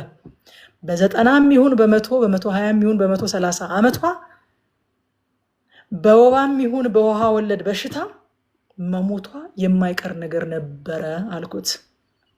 ያን ዕለት በመሞቷ ግን ለሕዝብና ለሀገር መልእክት ሆነች። እስከ ዛሬም ድረስ መልእክት ሆና ትኖራለች። አያችሁ ወዳጆቼ፣ ሞት የማይቀር ነገር ነው። አንድ ትልቅ የእግዚአብሔር ሰው የወንጌል ሰው እንደዚህ ያለ ስለ ሰማዕትነት ሲናገር እኔ ሰማዕትነትን ከሌላ አርጅቶ ወይንም ታሞ በሌላ ጉዳይ ከመሞት ጋር ሳነጻጽረው አለ ያኛው ይሄ መደበኛውን ሞት መሞት መቀበር ነው አለ። ሰማዕትነት ግን መዘራት ነው አለ። መዘራት ነው። ተቀብራችሁ አትቀሩም፣ ከዛ በኋላ ታፈራላችሁ አለ። መዘራት ነው። የሕዝቅኤል ሚስት በውሃ ወለድ በሽታ ከዛ በኋላ ከ3ም ከ4ም ዓመት በኋላ ብትሞት ተቀብራ ትቀር ነበረ። ነገር ግን በእግዚአብሔር ዓላማ ስለሞተች ዘር ነው የሆነችው። ለሕዝብ መልእክት ሆነች፣ ለሀገር መልእክት ሆነች። ሞት ላይቀር ወዳጆች፣ ሞት ላይቀር መልእክት ሆኖ ማለፍ፣ መልእክት ሆና አለፈች። እስከዛሬ ድረስ እናነሳታለን። መልእክት ሆና አለፈች። ሕዝቅኤል የሚወዳትን የዓይኑን ማረፊያ እንዳጣ ይሁዳም ቤተ መቅደሱን ትምክቱ የሆነውን ከተማውን ክብሩን ያጣል። ከዛስ እንደሚገባ ማዘን እንኳን አይችልም። ይህንን ነው እግዚአብሔር ማስተማር የፈለገው። በጣም ነው የሚመኩት። በቤተ መቅደሱ በጣም ይመካሉ። በኢየሩሳሌም በቅድስቲቱ ከተማ በጣም ይመካሉ። እግዚአብሔር በመካከላቸው መሆኑ በክብራቸው በጣም ይመካሉ። እነዚህን ሁሉ ልክ አንተ ሚስትህን እንዳጣህና ያ ሁሉ ደርሶብህ ደግሞ ማልቀስም እንዳልቻልክ ከሚመጣባቸው ዲዛስተር የተነሳ እናቶቻችን እንደሚሉ እየየም ሲዳላ ነው። የሚደርስባቸውን ችግር አይተው ማልቀስም ለካ ሲደላ ነው። ለማልቀስ እንኳን የሚሆን ኮምፈርተብል የሆነ አትሞስፌር አያገኙም። ስለዚህ ማዘን እንኳን አይችሉም። ይህንን ንገራቸው። በመከራ ውስጥ ያልፋሉ። የዓይናቸው አምሮት የልባቸው ትምክት የሆነችው ከተማይቱ መቅደሱ ይፈርሳሉ። ከዛ በኋላ ወየው ብለው ማዘን እንኳን አይችሉም። ምክንያቱም ሌላ ሰቆቃ፣ ሌላ ስቃይ፣ ሌላ አበሳ ውስጥ ስለሆኑ ያሉት ይህንን አዳምጠው የሚያዝኑበት ጊዜ እንኳን የላቸውም። ይህንን ማስተማር እፈልጋለሁ ብሎ እግዚአብሔር የሕዝቅኤል ሚስት እንድትሞት ሲያደርግ እዚህ ቦታ ላይ እንመለከታለን ማለት ነው። ሌላው ወዳጆቼ በዚህ ውስጥ የምናየው እንግዲህ የእግዚአብሔር አገልጋዮች፣ የእግዚአብሔር ሰዎች፣ የእግዚአብሔር ነቢያት በዚህ አይነት ብዙ ዋጋ በመክፈል እንዳገለገሉ እናያለን። ብዙ ዋጋ በመክፈል እግዚአብሔር ያሸከማቸውን ሸክም በመሸከም ጌታችንና መድኃኒታችን ኢየሱስ ክርስቶስም ልክ እንደዛው ኢሳይያስ 53 ቁጥር 7 ላይ ተጨነቀ፣ ተሰቃየ ይልና ከሁሉ የከፋው ልክ እንደ ሕዝቅኤል ማለት ነው አፉን አልከፈተም። መጨነቅ አንድ፣ መከፋትም ሌላ አንድ ነገር ነው። ስለ ጭንቀታችሁና ስለ መከፋታችሁ ስለ መሰቃየታችሁ አፋችሁን መክፈት አለመቻል ደግሞ ሌላ ስቃይ ነው። ወዮ ብሎ ማልቀስ አለመቻል ሌላ ስቃይ ነው። ተጨነቀ፣ ተሰቃየ፣ አፉንም አልከፈተም ይላል። ለመታረድ እንደሚነዳ ጠቦት በሸላቾቹ ፊት ዝም እንደሚል በግ እንዲሁ አፉን አልከፈተም። ወዳጆቼ ለመታረድ የሚነዳ በግ በሸላቾቹ ፊት ዝም የሚለው የሚሆነውን ነገር ስለማያውቅ ወዴት እየወሰዱት እንደሆነ ምን ሊያደርጉት እንደሆነ ስለማያውቅ ነው ዝም የሚለው። ይሄ የእግዚአብሔር በግ ግን የሚሆንበትን ነገር እያወቀ የመጣሁት ለዚህ ነው እያለ የሚያደርጉበትን ነገር እንደው በጥቅልል ብቻ አይደለም፣ በዝርዝር እኮ እየነገራቸው፣ በዝርዝር እጃቸውን ያሳርፉበታል፣ የሰው ልጅ ወደ ኢየሩሳሌም ይሄዳል። የካህናት አለቆችና ሽማግሌዎች እጃቸውን ያሳርፉበታል፣ ይይዙታል፣ ያስሩታል፣ ያዋርዱታል፣ ይተፉበታል፣ ይሰቅሉታል፣ ይገድሉታል እያለ የሚሆንበትን ነገር እያወቀ ይሄ የእግዚአብሔር በግ በሸላቾቹ ፊት ባለማወቁ ምክንያት ዝም እንደሚል በግ እሱ ግን እያወቀ ዝም አለ። ዝም አለ። ሕዝቅኤል ሚስቱ ስትሞትበት ዝም በል ተባለ። ጥላ ነው እሱ።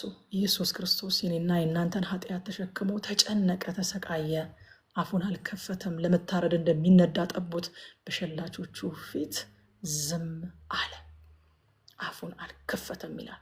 ሕዝቅኤል ጥላ ነው። ሰው ሊሸከመው የማይችለውን መከራና ሐዘን ተሸክሞ ዝም ያለው አካሉ ዋናው ክርስቶስ ነው ወዳጆች፣ ክርስቶስ ነው። ሰው ሊሸከመው ቢችል ኖሮ ኢየሱስ መምጣት ባላስፈለገው ነበረ። ማንም ሰው ሊሸከመው የማይችለውን ያንን ታላቅ መከራ ተሸክሞ በግ በሸላቾቹ ፊት ዝም እንደሚል ዝም አለ። እዛ ከቁጥር 24 እስከ 37 እንደዚህ ያለው እግዚአብሔር ይሄ እስከሚፈጸም ድረስ አንተ ጸጥ ትላለህ፣ ፍርዱ ሲፈጸም መናገር ትጀምራለህ አለው። 26 እና 27 እንዳንብብላችሁ። በዚያ ቀን ያመለጠው ይህንን ነገር በጆሮህ ያሰማ ዘንድ ወደ አንተ ይመጣል አለ። አንድ ሰው አምልጦ የዛን ቀን ይህንን ነገር ያልኩህ ነገር መፈጸሙን ሊያሰማህ ወደ አንተ ይመጣል አለ። በዚያን ቀን አፍህ ላመለጠው ለዛ ሰው ይከፈታል፣ አንተም ትናገራለህ። ከዚያ ወዲያም ዲዳ አትሆንም፣ ምልክትም ትሆናቸዋለህ፣ እኔም እግዚአብሔር እንደሆንኩ ያውቃሉ። ሕዝቅኤል ከዚህ ቀን ጀምሮ ዝም አለ እና ሕዝቅኤል እንደገና መናገር የሚጀምረው በዚያን ቀን ነው። በየትኛው ቀን? ያመለጠ ይህንን ነገር በጆሮህ ያሰማ ዘንድ በሚመጣበት ቀን። ይሄ ያልኩት ጥፋት፣ ይሄ ጻፍ ያልኩህ ቀን መጥቶ ያልኩህ ጥፋት ከሆነ በኋላ አምልጦ የሚመጣ የሆነ ሰው አለ። ልክ እሱ አንተ ጋር ሲደርስ አንተ መናገር ትጀምራለህ ነው። ምዕራፍ 33 ላይ ነው ይሄ ሰው የሚመጣው፣ ቁጥር 21 እና 22 ላይ እንዲህም ሆነ ይላል፣ በተማረክን በ12ኛው ዓመት በ10ኛው ወር ከወሩም በ5ኛው ቀን ከኢየሩሳሌም ያመለጠ አንድ ሰው ወደ እኔ መጥቶ ከተማይቱ ተመታለች አለኝ። ያመለጠውም ሰው ሳይመጣ በመሸ ጊዜ እግዚአብሔር እጅ በእኔ ላይ ነበረች። በነጋውም ወደ እኔ እስኪመጣ ሰውየው ወደ እኔ እስኪመጣ ድረስ አፌን ከፈተ፣ አፌም ተከፈተች። ከዚያም በኋላ እኔም ዲዳ አልሆንኩም ይላል። እግዚአብሔር በዚህ ክፍል ላይ የተናገረው ነገር ምዕራፍ 33 ላይ ሲፈጸም እናየዋለን። ኢየሩሳሌም ፍርዱን ከተቀበለች በኋላ የሕዝቅኤል መልእክት ወደ ተስፋ ወደ ተሐድሶ ይሻገራል ማለት ነው። እግዚአብሔር አሁን የሕዝቅኤልን አፍ ሲከፍተው ከዚህ ቀደም እንደነበረው ለፍርድ ሳይሆን ተስፋን እንዲናገር ተሐድሶን እንዲናገር መልእክትን ይሰጠዋል ማለት ነው። ለምን ካላችሁ እግዚአብሔር ባለብዙ ምሕረት እግዚአብሔር ቢቆጣም ለዘላለም አያስጨንቅም፣ ለዘላለም አያስጨንቅም። ስለዚህ ከዚህ በኋላ የሕዝቅኤልን አፍ በተስፋና በተሐድሶ ይሞላዋል ማለት ነው። ምን እንማር ከዚህ ምዕራፍ? ጨርሻለሁ። ምን እንማር? አንደኛ ኃጢአት ውስጥን ያበላሻል ወዳጆች፣ ውስጥን። ዝገት እየቆየ ሲሄድ በቀላሉ የማይጠራ ዋጋ የሚያስከፍል ይሆናል። ኢየሩሳሌምን ዋጋ አስከፈላት። ይሄ ዝገትሽ በብዙ ጉልበት ሊጠራ አልቻለም ማለት። መልእክተኞችን ልኬ ነበረ፣ ሊጠራ አልቻለም። ነቢያቴን ልኬ ነበረ፣ ሊጠራ አልቻለም። ማስጠንቀቂያ ነግሬሽ ነበረ፣ ሊጠራ አልቻለም። ስለዚህ አሁን ያለው አማራጭ በእሳት ውስጥ አሳልፌ ነው ማጠራሻል። ወዳጆቼ ኃጢአት ውስጥን ያበላሻል፣ ኃጢአት ውስጥን ያዝጋል። ያ ዝገት ደግሞ በእግዚአብሔር ቃል በማስጠንቀቂያው በምክሩ በተግሳጹ ካልጠራ እግዚአብሔር በእሳት አሳልፎ ያጠራዋል። ስለዚህ ዋጋ ያስከፍላል፣ ዋጋ ያስከፍላል። ሁለተኛ ከዚህ ምዕራፍ ምን እንማር? በእግዚአብሔር ታጋሽነት ላይ መዘባበት ገፍቶ ገፍቶ ገፍቶ ወደ ፍርድ ያደርሳል። ወገኖቼ ሮሜ ላይ ሐዋርያው ጳውሎስ እንደተናገረው የእግዚአብሔር ትዕግስት ወደ ንስሐ ነው ሊያደርሰን የሚገባው። በታጋሽነቱ ላይ መዘባበት በቃ ከትላንት ወዲያ ነው ዝም ቢል ቢታገስ ለፍርድ ባይቸኩልም የተወ የረሳ ያላየ አይምሰልህ የሚለውን የአዜብን መዝሙር እያነሳን ነበር አይደለ ስንማር። ወዳጆቼ እግዚአብሔር ታገሰ ማለት ተስማማ ማለት አይደለም። በታጋሽነቱ ላይ መዘባበት ገፍቶ ገፍቶ ገፍቶ ወደ ፍርድ ያስገባል። ሶስተኛ ከዚህ ምዕራፍ ምን እንማር? እግዚአብሔርን ማገልገል እርሱ እንዳመነን መጠን የሚያስከፍለው ዋጋ አለ። እንድትፈሩ እንድትጨነቁ ወደኋላ እንድታፈገፍጉ እንዴ ሕዝቅኤልን ሚስት ትሙት እንዴት ይለዋል እንድትሉ አይደለም ወዳጆቼ። ክብር ነው። እግዚአብሔር ላመናቸው ነው እንደዚህ አይነቱን ኃላፊነት የሚሰጠው። በእያንዳንዳችን ውስጥ ያስቀመጠውን ጸጋ እግዚአብሔር ያውቃል። ከምንችለው በላይ እንድንፈተን አይፈቅድም። አይዟችሁ። ግን በየደረጃችን እንደደረስንበት እንደ እድገታችን መጠን እግዚአብሔር እኛን እንዳመነበት ማመን መጠን እግዚአብሔርን ማገልገል። ሶስተኛው እግዚአብሔርን ማገልገል እርሱ እንዳመነን መጠን የሚያስከፍለው ዋጋ አለ። ዋጋ የማያስከፍል ዋጋ የማይጠይቅ አገልግሎት የለም። መጠኑ ግን ይለያያል።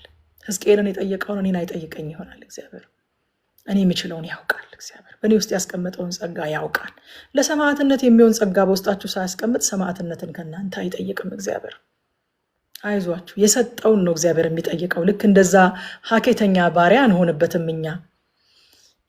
ያልሰጠኸውን የምትፈልግ ያላስቀመጥከውን የምትጠይቅ መሆንህን ስለተረዳሁ መክሊትህን ቀበርኳት እንዳለው ሀኬተኛ ባሪያ አንሆንም እኛ። ያላስቀመጠውን የማይጠይቅ አምላክ እንደሆነ እናውቃለን። ግን እግዚአብሔርን ማገልገል የሚጠይቀው ዋጋ አለ። አራተኛ የመጨረሻ ጌታ ለዘላለም አይቆጣም። ሃሌሉያ! የምስራች! ጌታ ለዘላለም አይቆጣም ወዳጆቼ። የቅጣት ጊዜ እንዳለ የሪስቶሬሽን ጊዜ አለ። የቅጣት ጊዜ እንዳለ የመመለስ ጊዜ፣ የተስፋ ጊዜ፣ የመታደስ ጊዜ፣ የመጎብኘት ጊዜ አለ። እግዚአብሔር የሚሰብር ብቻ ሳይሆን የሚጠግንም አምላክ ነው። እግዚአብሔር የሚያባብልም አባት ነው። ሃሌሉያ! እኛ እንኳን ልጆቻችንን ቀጥተን ኋላ ላይ መልሰን እናባብላቸዋለን። እግዚአብሔር የቅጣት ብቻ ሳይሆን የሚያባብልም አባት ነው። ሪስቶር የሚያደርግ የሚመልስ፣ የሚጠግን፣ የሚያክም የእንደገና አምላክ ነው። ክብር ለዘላለም ለሱ ይሁን። ያስተማረን ጌታ ስሙ